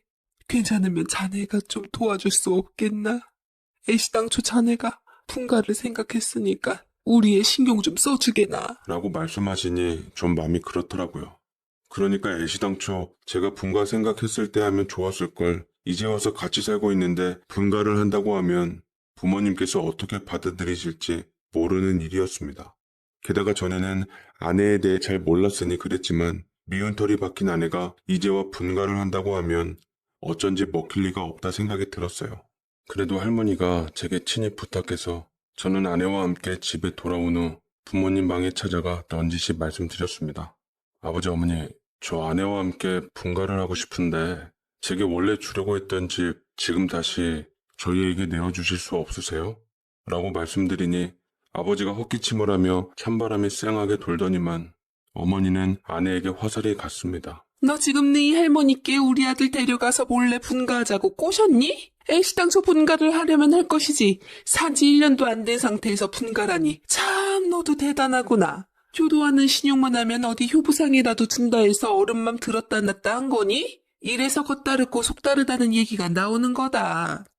라고 말씀하시는데 할머니 부탁을 받고 얘기를 한 거지만 뒤에서 아내가 제 옆구리를 찔러 분가하자고 얘기한 것처럼 생각하시더라고요. 정작 아내는 부모님께서 무슨 말을 하고 있는지 모르는 것 같았는데 제 말을 듣고 펄쩍 뛰었습니다. 아니에요. 저 시부모님하고 계속 살 거예요. 분가하자는 건 이 얘기지. 저는 시부모님과 계속 사는 게 좋아요. 아시다시피 저 부모님도 안 계셔서 외롭게 자랐는데 이렇게 다 같이 왁자지껄 사는 게 너무 좋아요. 아이 낳으면 어머님 아버님도 좋아하실 테고 아이 정서에도 좋을 테고요. 라고 말을 하니 어머니는 콧방귀를 뀌고는 피식 웃으셨습니다. 누가 손주를 좋아해? 너 손주 굳이 안 낳아도 된다. 근본이 바탕이 되어야지 태어날 아이도 미래를 기약하지. 너한테서 낳은 아이 무슨 기대가 있겠니? 어머니 그게 지금 무슨 말씀이세요? 말이야 바른 말이지. 어린애가 나이 무기 삼아 자격 과분한 집에 시집와서 사는데 그것도 참 못 봐줄 일이더구나. 가만히 식모 노릇이라도 하면 참아주려고 했건만 어딜 감히 옆에 있는 남편을 조종해서 분가를 하려고 해. 결혼식 날 네 친척들 얘기하는 거 들어보니 엄마가 바람나서 집 나갔다며. 하나를 보면 열을 하는 법이다. 우리 앞에서 싱글벙글 웃으면서 뒤로 호박씨 가는 저 물건 같은 거 치가 떨려. 어떻게 나이 차이 나는 남자 하나 물어서 팔자 고치려는 모양인데 너 그렇게 살다간 아주 뒤가 안 좋을 거야. 라고 말씀하시는데 대체 우리 어머니지만 아내 앞에서 왜 그런 소리를 하는 건지 이해가 안 되었습니다. 아내의 얼굴은 굳어질 대로 굳어지고 제가 어머니를 말렸습니다만 어머니는 여전히 함부로 말씀하셨어요. 분위기가 점차 험악해지자 아버지는 유감스러운 듯 사람 잘 들어와야 하는 법이라며 그렇게 말씀하시고 자리를 뜨셨습니다. 아내는 충격 먹은 듯 우두커니 있다가 눈물을 흘렸고 제게 원망을 돌리더라고요. 왜 오빠 맘대로 시부모님께 분가 얘기를 해? 오빠가 뭔데 날 이렇게 곤란하게 만드냐고. 생각해보면 첫 단추부터 잘못 끼웠어. 처음부터 내가 자라온 환경에 대해 말씀드리고 오빠와 결혼 허락을 받았어야 했는데 오빠도 그래요. 내가 그렇게 부끄러웠어요? 부모님께 도저히 결혼 허락을 못 받을 정도로? 어떻게든 다 솔직하게 얘기하고 결혼 허락을 받아야지 눈 가리고 아무 식으로 넘어가니까 이렇게 된 거잖아. 저도 그렇게 됐자 갑자기 화가 났어요. 애초에 결혼 허락받으러 왔을 때 어머니한테 어물쩍 넘어갔을 때 덩달아 말 안 하고 같이 넘어간 게 누군데. 당신이 부끄러웠던 게 아니라 어머니가 워낙 까탈스러우시니까. 그래서 내가 분가하려고 했는데 일을 그르친 건 너야. 내 딴엔 많은 걸 베풀어 주시니까 나도 그만큼 해드리는 게 도리 같았어. 속인 게 양심이 갇히게 느껴지기도 했고 식구들하고도 잘 지내고 싶어서 합가하자고 한 건데 이렇게 될 줄은 몰랐지. 라며 억울한 듯 울기 시작하더라고요. 띠동갑 어린 신부 맞아서 행복하게 해주는 게 맞는데 저렇게 우니까 마음이 약해져 미안해지더라고요. 당장은 집이 없어 분가도 어렵게 됐고 그렇다고 저 직장 나가 있는 사이 아내를 계속 힘들게 할 수가 없어 저는 곰곰이 고민을 하다가 일단 아내와 어머니를 떨어뜨려 놓는 게 우선 같았습니다. 그래서 생각해낸 묘수가 아내를 다시 직장에 취업시키는 것이었어요. 처음에 부모님 합가를 결정했을 때 그때는 좋은 마음으로 아내에게 아이도 가져야 하고 좀 쉬라는 뜻으로 직장을 그만두라 권유했지만 지금은 아내를 집안일 시키고 부려먹으려고 직장에 나가는 것을 마땅치 않아 하는 것 같았습니다. 저는 부모님께 재차 다시금 찾아가 말씀드렸어요. 분가가 안 된다면 정선이 원래 있던 병원에 다시 나가서 일하는 걸로 할게요. 한창 창창한 나이인데 집에만 있으면 얼마나 답답하겠어요. 원래 밖에서 일하던 사람은 바깥 바람을 쐬야 살 수 있는 거예요. 저희가 이혼하는 거 바라지 않으신다면 그렇게 해주세요. 라고 단도직입적으로 딱 부러지게 말을 하자 뭐라 하려던 어머니를 말리고서 아버지가 대신 허락하셨습니다. 그래, 새아가 힘들게 자격증 딴 건데 제주 살려서 자기 일하면 보람되고 좋지. 아직 어린이 애는 생각 말고 본인 일에 힘쓰며 살거라. 좀 있으면 분가도 알아봐 줄 테니 그때까지만 좀 참으려무나. 라며 아버지 역시 이대로는 안 되겠던지 깊은 한숨으로 말을 대신했습니다. 생각보다 쉽게 아내의 취업에 대해 허락을 맡았고 덩달아 분가까지 생각해 준다시니 다행이다 여겨지더라고요. 어머니는 아버지 뜻이 마음에 안 들었던지 제가 방문을 닫고 나가기 전부터 뭐라 하며 유감스러운 뜻을 숨기지 않으셨습니다. 어찌되었던 아내는 나가서 일하는데 허락을 받았고 전에 일했던 제 회사 옆 병원에서 다시 일을 할 수 있게 되었습니다. 같은 방향이라 출근하면서 아내를 근처에 세워줬는데 앞에서 병원에서 일하는 간호사들을 만났던지 반가움과 서러움에 울고 웃고 했죠. 그런데 마지막까지 병원에 들어가면서 저를 보진 않더라고요.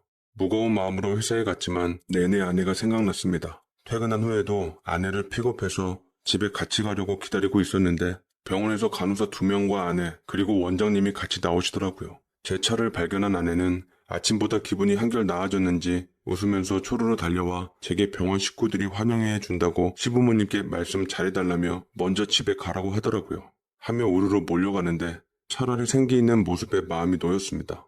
집에 먼저 퇴근을 했더니만 어머니께서 전화기를 붙잡고 고모와 아내 씹는 통화를 하고 있었습니다. 제가 오거나 말거나 이제 친척들이나 지인들에게 죄다 며느리 흉을 보고 계시는데 본인 얼굴에 침 뱉기인지도 모르는 듯 아무리 우리 어머니지만 한심해 배더라고요. 방으로 들어와 옷 갈아입고 뒷정리를 하는데 어머니가 똑똑 노크를 하시고 들어오시더니 비아냥 되셨습니다. 지금이 몇 시인데 아직도 안 들어오는 거냐? 참 교육 못 받은 것 답다 싶다. 이렇게나 어린 니네 바깥으로 돌게 하면 신경 쓰이지 않아? 차라리 집에서 집안일이나 시키는 게 훨 낫지. 월급 몇 푼이나 벌겠다고. 일하는 아줌마 비용이 더 들어. 일하려고 제게 시집온 여자 아니잖아요. 며느리에게 말씀을 왜 꼭 그렇게 하세요? 며느리 좋아하네. 걘 딱 일하려고 들어온 애 그 이상도 아니야. 일단 걔하고 절대 애 같지 말어. 나중에 애 생기면 이혼 절차도 복잡해진다. 나이 차이 많이 나면 꼭 어린 것이 바람나게 되어 있어. 그게 남자든 여자든. 잘 한번 봐라. 내 말이 맞나 틀리나. 라고 하시는데 아버지가 해주실 때까지 마냥 놓고 있지 말고 빨리 돈 벌어 분가하지 않음 진짜로 이혼할 수도 있겠다 싶었습니다. 이간질에 멈추지 않고 어머니는 며느리가 정말로 일하려고 나간 건지 눈으로 확인하고 싶었던 듯 제게 병원을 대라고 했습니다. 혹여나 아내 병원에서 무슨 짓을 하실지 몰라 일단 모르쇠로 일관했습니다. 아내는 그날 밤 집에 돌아오질 않았고요. 아무리 전화해봐도 연락을 받지 않아 부모님한테 외박 사실을 들킬까봐 밤새 초조했습니다. 일찍 출근을 해서 집에서 간단한 옷가지들을 챙기고 아내가 일하는 병원으로 갔는데 그날은 2시부터 병원 오픈하는 날이라 잠겨 있더라고요. 여전히 연락을 안 받는 아내 때문에 화가 좀 나려 했지만 일단 만나서 얘기하고 업무에 집중하고자 했습니다. 2시 조금 넘은 시간 병원 오픈 시간에 맞춰 잠시 회사에서 나와 아내에게로 갔는데 들어서자마자 시겁했습니다. 바로 어머니가 와 계시더라고요. 제가 분명 전날에 아내 직장 묻는 말에 입을 다물었는데 어떻게 어머니가 아내의 직장을 알고 찾아왔는지 모르겠습니다. 아내를 곤란하게 하는 행패라도 부리려나 싶어 불안함에 일단 들어갔는데 어쩐 일인지 어머니와 원장 선생님 그리고 아내 이렇게 3사람이 다정하게 얘기를 하고 있더라고요. 어머, 하원이었구나. 우리 며느리가 어제 안 들어와서 걱정돼 잠깐 병원에 들렀더니만 사람이년 참 기막히다고. 여기서 반가운 얼굴을 만났지 뭐니. 여기 병원 원장님 예전에 나랑 한 동네 살던 오빠 동생하며 같이 함께했던 분이야. 그때 우리 집 옆집에서 새 사셨는데 번듯하게 의사로 성공해서 사실 줄 몰랐지. 라며 어머니의 뺨이 붉어지는데 참 기가 막힌 인연이었습니다. 어떻게 어머니께서 아시는 분을 여기서 만나시다니 그래서 분위기가 좋았구나 싶었습니다. 의사 원장 선생님께서는 어머니가 고등학교 시절 옆집에 월세 살았던 가난한 학생이었는데 이웃으로서 친하게 지내다가 대학 가고 소식이 끊겼다 했습니다. 원장 선생님은 웃으며 말을 덧붙이더라고요. 그때 우리 염윤숙 참 예뻤는데 어떻게 지금까지 그 예쁜 미모를 유지하고 살았는지 남편은 아주 복받았어. 내가 우리 김관 결혼식장에 갔었으면 진작 만났을 텐데 하필 중요한 모임이 잡혀 거기에 가는 바람에 이제야 만나게 됐네. 내가 어찌 보면 아들과 며느리 이어준 오작교 역할한 사람이야. 예쁘고 착한 며느리 들이기 위한 나한테 고마워하면서 식사나 거하겠어. 아무렴요 오빠. 우리 이쁜 며느리 집안에 맞게 해줬는데 그깟 식사가 됐을까요? 원하는 건 말만 해요. 내가 하늘의 별이라도 따다 드릴게. 라고 2분은 신이 나서 말씀하시는데 아내도 얼떨떨한 듯 저를 보다가 어젯밤 외박 생각이 난 듯 시선을 피했습니다. 눈치 빠른 어머니는 제게 눈치를 주며 어제 간호사들 3명이 다 병원에서 뻗어 있었다고 말씀해 주시더라고. 아유, 그런 줄도 모르고 내가 어제 우리 새아가 걱정을 얼마나 많이 했는지. 다음부터 꼭꼭 연락하라고 새아가한테 다짐받는 중이었단다. 우리 김관이 원래 안 그런 사람인데 간만에 동료들이랑 어울려 시간 가는 줄 모르는 것 같았나 봐요. 어머니는 이해했으니 신랑도 너무 혼내지 말아요. 아유, 다들 안 혼내요. 아들도 저도 천성에 모질지를 못해서 말을 잘 못하는 편이에요. 거기다 우리 새아가가 얼마나 예쁜지만 골라 하는데 혼낼 데가 어딨어요. 기왕 복직했으니 열심히 응원하려고 해요. 하며 애쓰는데 뭔가 두 분이 느낌이 좀 그러시더라고요. 어머니가 누군가에게 이렇게 들뜬 모습을 보이는 건 처음 보는지라 신기했습니다. 아버지에게도 항상 무뚝뚝하거나 핀잔 주는 어머니셨거든요. 그때까지만 해도 저는 아내가 눈을 빛내는지 전혀 모르고 있었습니다. 이 만남이 아내에게 어떤 기회가 되었는지도 그땐 알지 못했어요. 어머니께서는 그 이후로 병원에 잦은 방문을 하셨습니다. 듣기로는 그곳의 환자들에게 안내하고 청소해주고 도와주고 있다는데 처음에는 아내처럼 취업한 줄로만 알았습니다.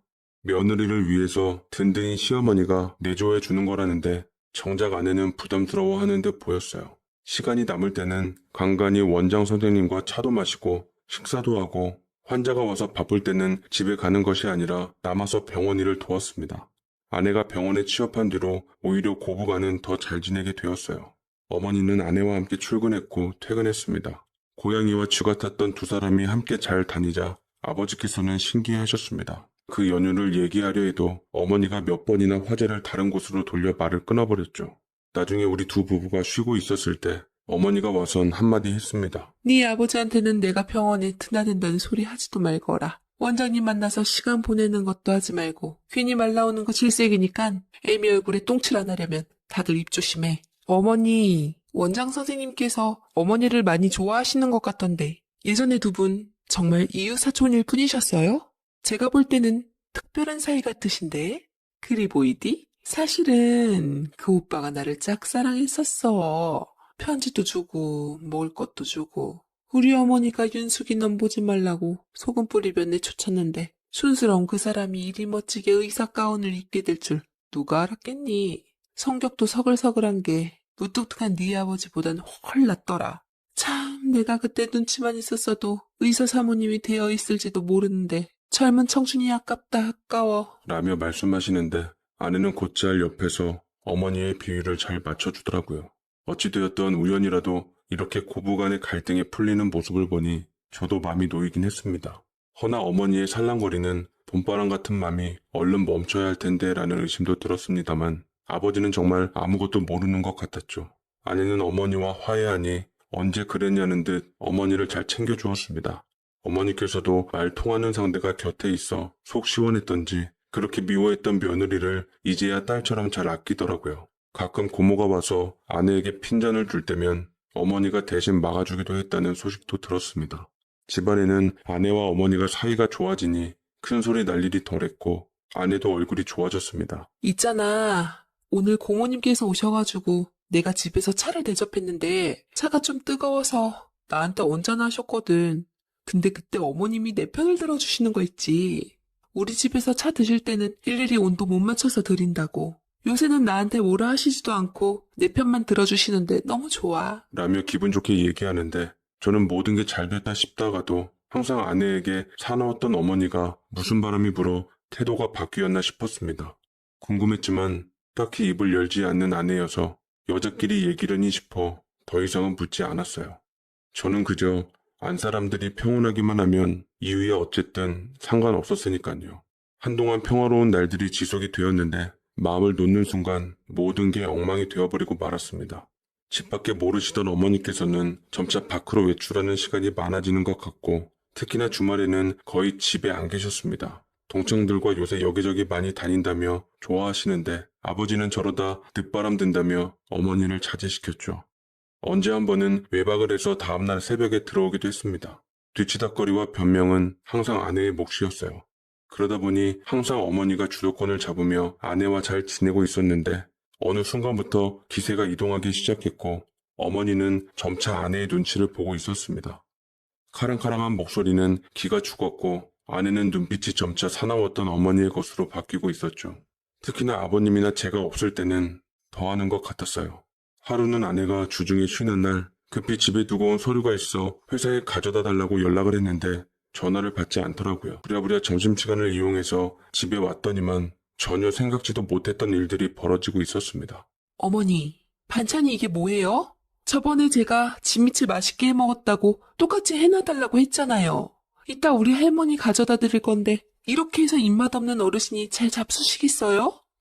미안하다, 세아가. 내가 한다고 했는데 워낙 살림 솜씨가 없어서.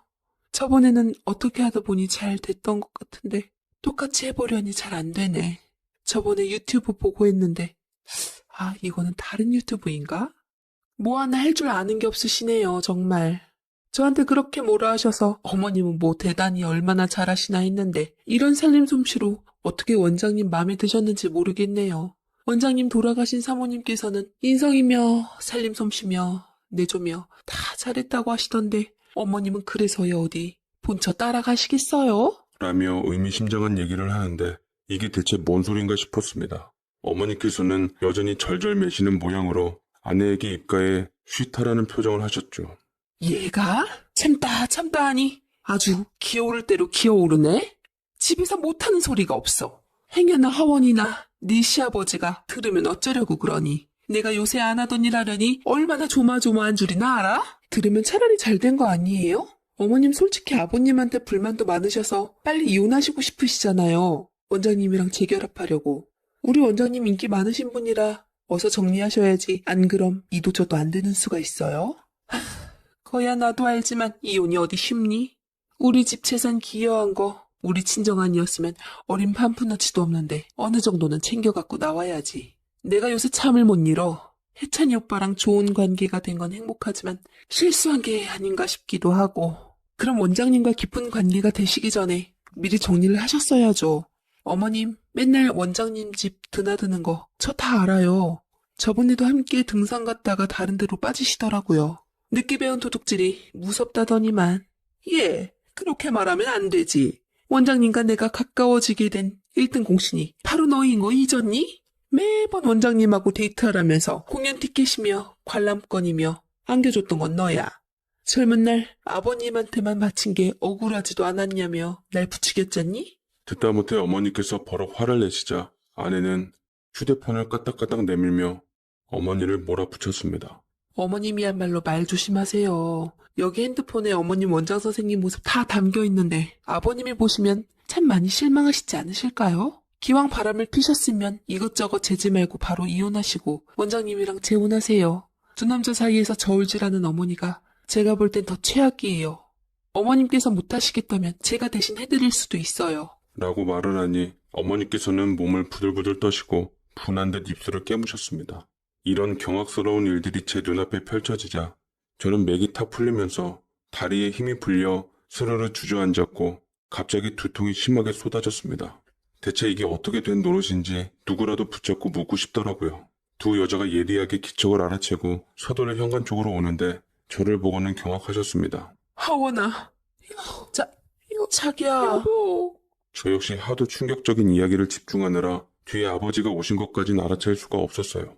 아버지 역시 언제 왔는지 모를 상태에서 아내와 어머니의 모든 얘기를 듣고 있었던 것이었죠. 평소 혈압이 심했던 아버지는 충격이 크셨던지 결국 그 자리에서 뒤로 넘어가시게 되었습니다. 어머니께서는 당장 이혼이라도 할 기세였지만 막상 아버지가 뒤로 넘어가자 제일 먼저 아버지를 부축하며 울고불고 119를 부르고 난리를 치셨습니다. 급히 119 도움으로 병원으로 와서 아버지는 입원하게 되었지만 의식을 쉽게 회복하지 못하셨습니다. 저도 아버지가 저렇게 된 것에 대해 미칠 노릇이었고 어머니는 소가리하며 이를 지켜보다가 모든 원망을 아내에게 돌렸더랬죠. 이게 다 너 때문이야. 네가 우리 집에 들어와서 모든 걸 망쳤어. 네가 원장 선생님을 만나라고 꼬드기지만 않았어도 원장님과 나를 둘이 이어붙이게 하지만 않았어도 우리 남편이 저렇게 될 일은 없었다고. 아내 역시 기막힌 듯 어머니에게 되받아쳤습니다. 어머니가 먼저 원장님께 꼬리치고 제기 이어달라 눈치 주실 땐 언제고요. 어차피 어머님 아버님께 맘 떠났고 잃어버린 청춘 되찾겠다고 원장님과 재혼 원하셨잖아요. 아버님 저렇게 쓰러지신 거 다 어머니 탓이라고요. 어머님 입장에선 손 안 대고 코 푼 거 아니에요?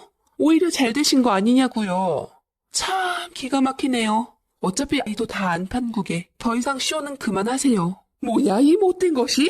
너 정말 오늘 가만 안 둘 줄 알아. 하원아, 너 당장 쟤랑 이혼하고 내쫓아버려라. 얼마나 어린 것이 음흉하고 독한지 이 어미가 저것에 올가미에 아주 단단히 걸려들었어. 애미마저 죽는 꼴 안 보려면 저것이랑 당장 이혼해. 이혼하라고. 라며 어머니께서는 제 앞에서 생떼를 쓰기 시작하는데 이 모든 사건의 발단은 어머니의 주체 못할 첫사랑에 대한 바람 때문에 이어진 것이었지만 이에 불을 붙인 건 아내가 맞았습니다. 저는 아내를 병원 뒤편으로 끌고 가서 이게 다 어떻게 된 일이냐며 다그쳤고 끝까지 자기 변명을 하려는 모습에 이제는 제대로 솔직하지 않으면 모든 것이 다 끝날 것이라 엄포를 주었습니다. 그러자 아내가 저를 노려보며 한을 내보이더라고요. 맞아. 나 어머님이랑 아버님이랑 이혼시킬 생각이었어. 어머니가 이혼하셔서 원장님이랑 재혼하시면 더 이상 어머님한테 시달리지 않아도 좋고, 어머님은 사랑하는 사람과 잘 돼서 좋고 매부 좋고 노이 좋은 거 아니야? 아들이랍시고 어머니 편 들겠다? 가지는 개편이라 이거냐고. 왜 나한테만 그래? 이 일의 모든 책임은 어머니가 일으켰으니까 져야 하는 게 맞는 거야. 오빠 배울 만큼 배웠잖아. 상황 똑바로 직시하라고. 너란 여자 정말 무섭다. 아무리 우리 어머니가 너한테 그랬기로서니 어떻게 시어머니의 바람을 도와주고 부추길 수가 있어? 정말 온갖 정남이가 다 떨어진다. 난 그래도 널 믿었는데. 왜 어머니가 자초하니 갖고 나한테 그러냔 말이야. 당신 출근하면 어머니께서 나한테 얼마나 힘들게 하셨는 줄 알기나 해? 여태 우리가 애 못 가진 것도 어머님이 손 써서 그랬어. 나한테 약을 직접 주시더라. 당신한테 말도 못하고 내가 얼마나 힘들었는 줄 알아? 어머님만 없으면 우리는 완벽한 가정을 이루면서 살 수 있다고. 두 분이서 이혼하시면 아버님 모시면서 우리끼리 아이 낳고 살아서 좋고, 어머님은 원하는 가정 이뤄서 좋은 거잖아. 각자 원하는 거 찾아가는 게 뭐가 나쁘냐고. 라고 말을 하는데 제가 너무 나이에 걸맞지 않게 어린 여자와 결혼했구나. 그때 처음으로 느꼈습니다. 마음도 어리고 머리도 어리고 다 어려서 그냥 그렇게 어린 생각을 했구나 생각하기로 했습니다. 단순히 그렇게 생각하지 않는다면 제가 도저히 그 여자를 용서할 수 없을 것만 같았거든요. 다행히 아버지는 머지않아 깨어났지만 몸이 많이 안 좋아지시며 거동이 힘들어지셨습니다. 자식들도 하물며 김병희 효자 없다는데 어머니는 아버지에게 학을 떼며 병수발하다가 지칠 대로 지쳐 집을 나가셨고, 의식 있는 아버지는 끝까지 이혼을 해주지 않은 상태에서 어머니는 그 의사와 동거를 하고 있다고 하더라고요. 어머니는 원하는 삶을 살기 위해 청춘을 불살랐고 이에 배신감을 느낀 친인척과 고모는 온갖 욕을 하고 다녔습니다. 결국은 몸이 안 좋은 아버지는 아내가 일을 그만두며 직접 병수발을 하게 되었네요. 아버지 병수발만 아니었어도 저희 가족을 해체시킨 아내와 이혼 생각까지 했지만 우리 며느리 타령을 하면서 아버지의 얼굴이 밝으신 걸 보니 차마 그럴 수가 없겠더라고요. 생각보다 아내도 아버지 병수발을 즐겁게 했고 늘 아내의 걱정이었던 할머니까지 모시고 와서 다 함께 집에서 살게 되었습니다. 거기다 아내도 마음이 편해서 그런지 아이가 들어섰는데 태어난 아기는 집안의 복둥이자 귀염둥이가 되었죠. 근데 말이죠. 왜 저는 이렇게 모든 게 다 잘 되었고 해피엔딩인데 제 마음은 씁쓸한지 모르겠습니다. 차라리 아내를 만나기 전으로 저희 부모님이 두 분 다 행복하시고 건강하신 상태로 돌아갔으면 좋겠어요. 내년에 40살 되는 가정주부입니다. 얼마 전 남편이 저에게 감춰온 비밀로 인해 마음고생했던 일이 생각나 이렇게 글로 적어봅니다.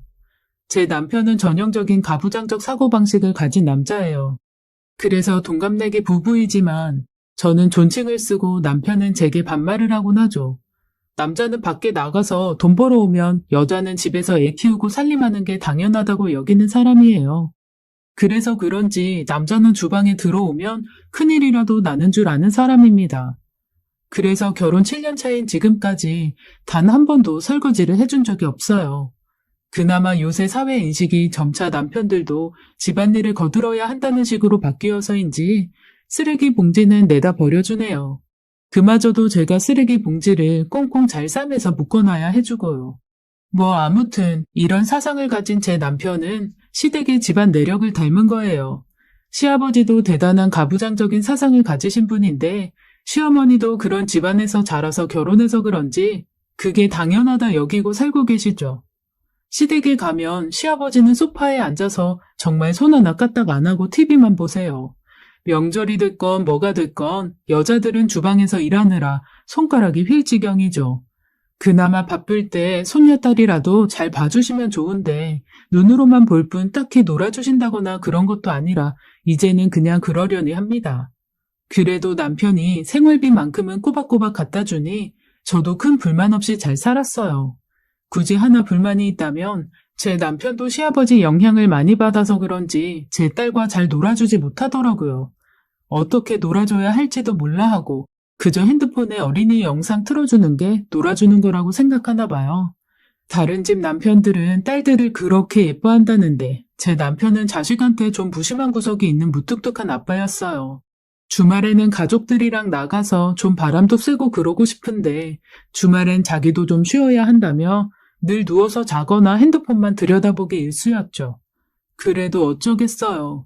평일에 돈 벌어오느라 힘들었을 테니 주말에라도 좀 쉬게 해주자 하는 마음으로 좋게 좋게 생각하고 넘어갔죠. 그런데 이런 평범한 저희 집 일상에 상상해 본 적도 없는 일이 생겼어요. 어느 날 갑자기 남편이 퇴근하면서 하얀색 강아지 한 마리를 집에 데리고 온 거였습니다. 여보, 이게 웬 강아지예요?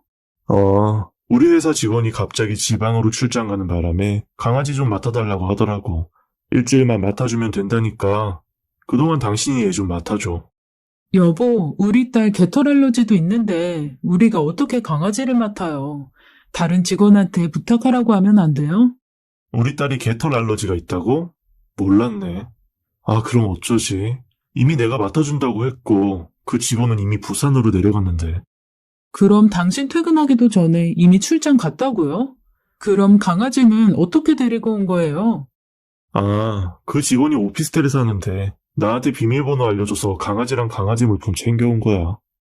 여보, 그러지 말고 다른 사람이 맡아줄 수 없나 알아봐요.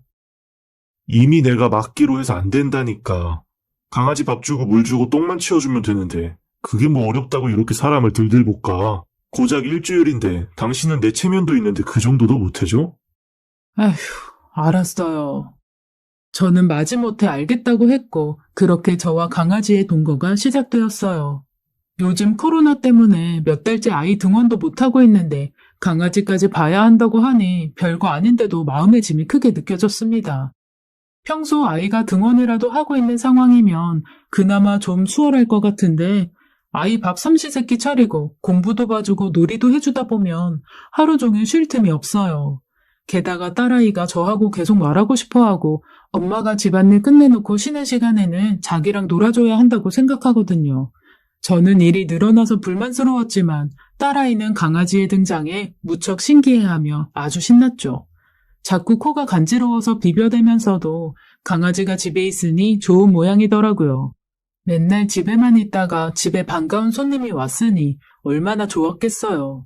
딸아이는 강아지가 하얀 게 솜사탕 같다면서 안고 만지고 얼굴에 비비기까지 했죠.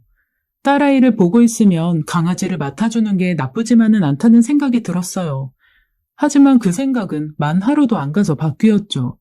다음 날부터 딸아이는 재채기와 콧물을 흘려대기 시작하더니 급기야는 몸을 여기저기 긁더라고요. 결국 딸아이를 데리고 병원에 가서 알레르기 약을 처방받아 왔습니다. 약까지 먹여가면서 알지도 못하는 남의 강아지를 봐줘야 하니 남편이 원망스러웠어요.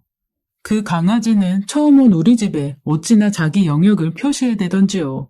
영역 표시하는 것에 배변 패드를 깔다 보니 나중엔 거실 전체에 까는 수준에 이르렀어요. 그냥 밥 주고 물 주고 똥 치워주고 수준이 아니라 쫓아다니면서 오줌을 닦아주고 개털도 밀대로 수시로 밀어서 치워야 했기에 한시도 앉아있을 틈이 없었습니다. 남편은 일하다 중간중간 강아지의 안부를 물으며 잘 있냐고 물었죠. 남편의 카톡을 보는데 헛웃음이 나더라고요. 평소에 일할 땐 연락도 잘 안 하던 사람이 안부 카톡을 했는데 저와 자식의 안부가 아니라 강아지의 안부를 묻는 게 야속하더라고요. 더 웃긴 건 남편의 퇴근 후 행동이었죠. 평소에 자기 딸이랑 놀아주는 것도 귀찮아하던 남자가 강아지와 놀아주는 건 귀찮지 않은지 공도 던지고 산책도 나가고 심지어 빗질도 정성스레 해주더군요. 당신이 이렇게 강아지 좋아하는 사람인 줄 몰랐네요. 좋아하긴 누가 좋아해. 그냥 와서 귀찮게 구니까 공 던져주는 거고 털 엉겨있길래 빗질해준 건데 산책은 나 나가는 김에 그냥 같이 가는 거잖아.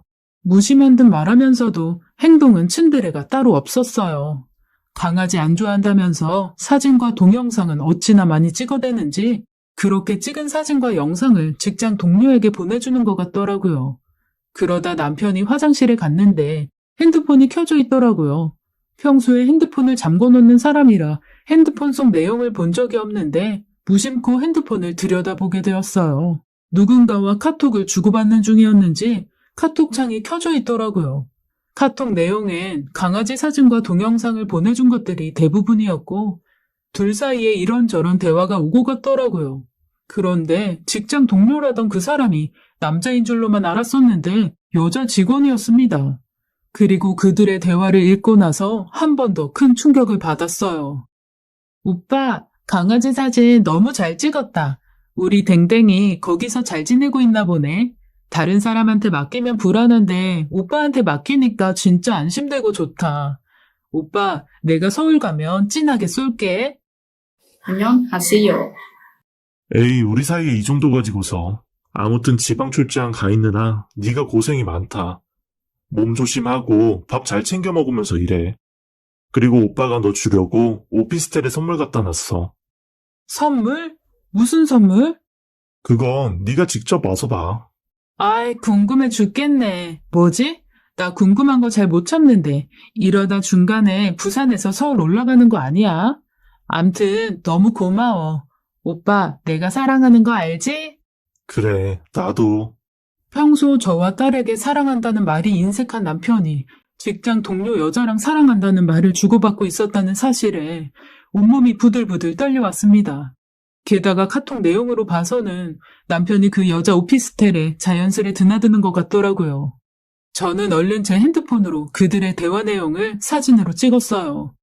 어느새 남편은 화장실에서 나와서는 저한테 뭐 하고 있었냐고 물었고 저는 아무것도 안 했다고 하고는 얼버무렸어요. 그리고 도저히 표정 관리가 안 되어서 화장실에 들어갔습니다. 화장실에서 남편과 그 상간녀의 대화를 읽고 또 읽으며 둘의 대화를 곱씹었어요.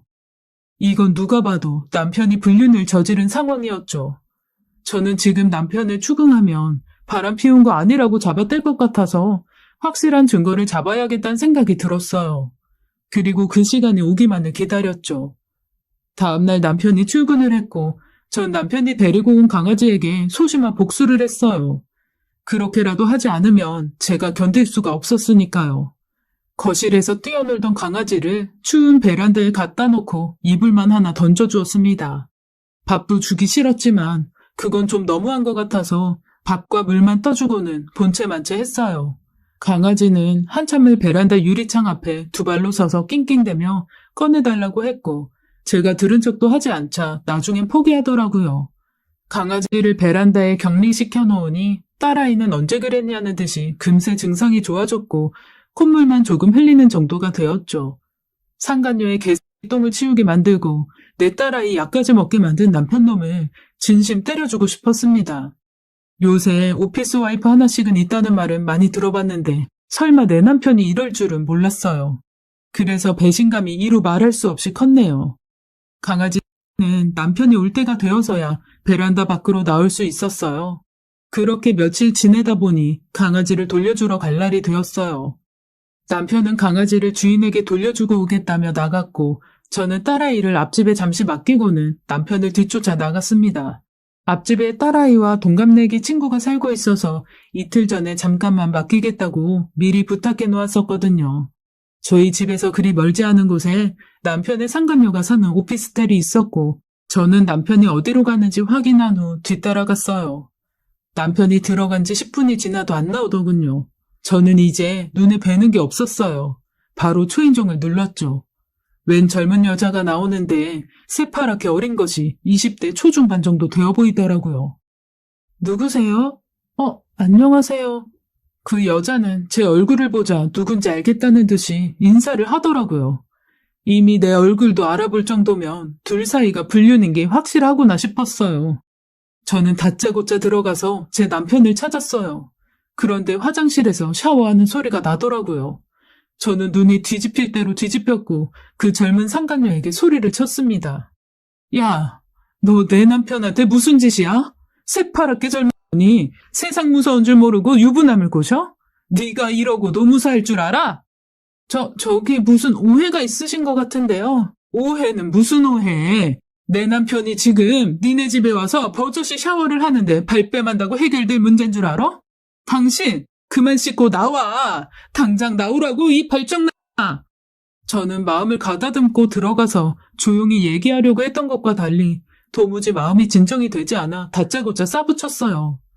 샤워를 하던 남편도 제 목소리를 들었는지 그제서야 화장실 문을 열고 나오는데 전 당황을 금치 못했네요. 알고 보니 남편은 샤워를 한 게 아니라 강아지를 목욕시키고 있던 거였습니다. 당신 지금 뭐라고 했어? 발정난 뭐? 당신 여기까지 따라와서 뭐 하는 거야? 설마 내가 바람이라도 피고 있다고 생각하는 거야? 뭐야? 이게 바람이 아니면 뭔데? 당신이랑 이 여자 뭔데? 왜 둘이 사랑한다 어쩐다 헛소리를 짓거리냐고. 당신 내 카톡 대화 봤어? 아무리 부부라도 그런 건 서로 안 보는 게 예의 아니야? 예의 좋아하시네. 바람 피고 다니는 놈한테 무슨 예의? 너 같은 놈한텐 존댓말도 사치야. 동갑내기 남편 놈한테 꼴의 남편이라고 집안에서 존댓말 써가면서 대우해줬더니 나가서 한다는 짓이 고작 이런 거니? 당신 지금 너무 흥분한 것 같으니까 진정 좀 해. 내가 다 설명할 테니까. 제가 미친 여자처럼 날뛰고 발악을 하니 그 상간녀도 놀랐는지 오빠 미안해. 나 때문에. 라며 흑흑거리며 울더군요. 불쌍한 척을 하는 건지 뭔지 젊음을 무기로 내 남편을 꼬셨을 저 상간녀를 보니 화가 더 치솟았습니다. 그러자 남편은 세상 다정한 모습으로 네가 왜 미안해. 우리가 뭐 잘못한 것도 없는데. 라며 그 어린 여자 어깨를 감싸고는 토닥여주는데 저는 한 번 더 피가 거꾸로 솟는 기분이었네요. 마누라 앞에서 상간녀를 감싸는 꼴이라니. 남편의 뻔뻔한 모습에 기가 차는데 남편은 강아지를 상간녀에게 건네주며 감기 걸리지 않게 털 잘 말려주고 있으라고 하고는 저를 식탁에 앉히더라고요. 그리고는 자신이 그동안 숨겨왔던 비밀 이야기가 있다며 제게 말하는데 그 이야기를 듣고 저는 맥이 풀릴 수밖에 없었네요. 당신한테 정식으로 인사시키려고 했는데 사실 윤지 내 동생이야. 동생이라니? 당신 외동아들인데 무슨 동생? 사실 당신한테 결혼 전부터 말했어야 했는데 이게 우리 집안의 흠이기도 하고 그래서 말 못했어. 우리 아버지 알잖아. 엄청 체면 중시하시고 가부장적이신 거. 그런데 며느리한테 혼외 자식 있단 얘기하면 아버지 체면도 있는데 며느리 보기 부끄럽다고 알리지 말라고 하셔서 이렇게 됐어. 그리고 원래 윤지 외국에서 살았어서 그동안 연락하고 지낼 일도 없었고 그러다 윤지가 우리 회사에 입사한 거 알게 됐고 그 후로 연락하면서 지낸 거야. 그리고 그동안 못해준 것도 있고 미안한 것도 있어서 지금도 잘해주려고 한 거고. 이복 동생이면 동생이지. 뭐가 그렇게 미안한데? 윤지가 5살 때 아버지가 집으로 데리고 들어와서 같이 살았었는데 그때 엄마가 윤지한테 엄청 엄하게 대하셨어. 그 흔한 계모들 이야기 생각하면 얼추 맞을 거야. 나도 그땐 아빠에 대한 존경심이 무너지면서 괜히 윤지한테 화풀이하고 못되게 굴고 그랬거든. 그렇게 윤지가 5살 때부터 10살까지 같이 살다가 엄마가 도저히 안 되겠다고 유학 보내버리자고 해서 그 어린 나이에 유학 가서 타지에서 대학까지 졸업하고 취업한다고 한국에 들어온 거야. 그래서 지금이라도 오빠 노릇한다고 강아지도 맡아준 거고 그래도 내 혈육이니까. 남편의 구구절절한 이야기를 듣다 보니 제가 좀 너무했나 싶기도 하고 생전 처음 남편 앞에서 보인 악다구니 쓰던 모습이 생각나 민망해지더라고요. 남편의 이복 동생이라는 사람과 앉아서 얘기를 나눠보니 사람이 참 따뜻하고 정이 많은 사람이었어요. 원래부터 애교가 많은 사람이라 남편과도 카톡 주고받을 때 사랑한다는 말을 인사말처럼 쓴 것 같더라고요. 저는 남편에게 처음부터 솔직히 얘기하지 그랬냐며 얘기했으면 다 이해해줬을 거라고 했죠. 저에게 새로 생긴 신우에게도 이제 서로 안부도 물으면서 왕래하고 지내자고 했네요. 그렇게 오해를 풀고 서로 이런저런 이야기를 나누다가 갑자기 남편이 말한 선물이 생각나더라고요. 도대체 무슨 선물을 준비해 놓은 거냐 물었죠. 그러자 남편은 갑자기 헛웃음이 터져서는 방으로 들어가서 뭘 들고 나오는 거예요. 그건 다름 아닌 오르골이었어요. 태엽을 감으면 멜로디가 나오면서 회전 목마가 돌아가는 오르골이었죠. 그런데 새 제품이 아니라 누가 쓰던 건지 오래된 낡은 물건이더라고요. 저는 남편에게 핀잔을 주며 동생한테 사줄 거면 좀 좋은 걸 사주지. 이게 뭐야? 중고 제품이야? 라고 했어요. 남편은 잠깐 동안 회전 목마를 만지작거리다가 말했어요. 우리 어릴 때 엄마 화장대에 이런 오르골이 있었는데 윤지는 그게 신기했는지 매번 만지다가 엄마한테 엄청 혼나고 매도 맞고 그랬어. 그게 아버지가 엄마한테 결혼 전에 선물로 준 거였는데 윤지가 자꾸 만지는 게 그렇게 싫었나 봐. 그래서 동생 혼나는 거 보기도 싫고 안쓰러워서 내가 용돈 모아서 산 거야. 선물 줄 생각에 신나서 집에 왔는데 그땐 이미 동생은 유학하고 없더라고. 근데 이걸 이제서야 주네. 어린 신우이는 오빠 말에 말없이 옆에서 눈물을 뚝뚝 흘리다가 저와 눈이 마주치자 이내 웃어 보였어요. 남편에게 이런 애틋한 가정사가 있을 줄은 꿈에도 몰랐는데 이제라도 알게 돼서 참 다행이라는 생각이 듭니다. 이번 일을 겪고 나서 남편에겐 앞으로 숨기는 거 없이 서로 다 말하자고 약속을 하고 저희 부부 사이는 더 돈독해졌어요. 그리고 전 남편을 의심하고 막말을 퍼부은 것에 대해 사과했죠. 게다가 다시 존칭을 쓰기 시작했네요. 남편도 제 행동들 다 이해한다면서 자기도 입장 바꿔서 생각해봤는데 제가 다른 남자와 서로 사랑한다는 카톡 주고받았으면 똑같이 행동했을 거라고 하네요. 이렇게 남편의 외도인 줄 알았던 해프닝이 새로운 가족 맞이로 끝이 났습니다. 그리고 저의 소심한 복수랍시고 추운 베란다에 내보냈던 강아지에겐 미안한 마음에 따뜻한 겨울옷을 선물했어요. 산타 옷인데 하얀 털이랑 잘 어울리더라고요. 신우이도 마음에 드는지 카톡 사진에 산타 옷 입은 강아지 사진을 올려놨더라고요. 솔직히 시아버지가 외도한 건 잘못이지만 아무것도 모르고 태어난 자식들은 무슨 죄가 있겠어요. 서로 사랑하며 살기에도 짧은 세상입니다. 여러분들도 사랑하는 사람과 더 많은 시간과 많은 이야기 공유하며 행복하게 사시기를 진심으로 바랄게요. 지금까지 사연 읽어주는 남녀였습니다. 끝까지 함께 해주신 여러분 감사드리며 저는 다음 사연으로 돌아올게요. 여러분의 소중한 댓글 참여 부탁드려요. 구독, 좋아요는 저희에게 큰 힘이 된답니다. 사연이 재미있으셨다면 꼭 부탁드려요. 언제나 여러분의 하루가 평안하시길 기도하겠습니다. 안녕하세요.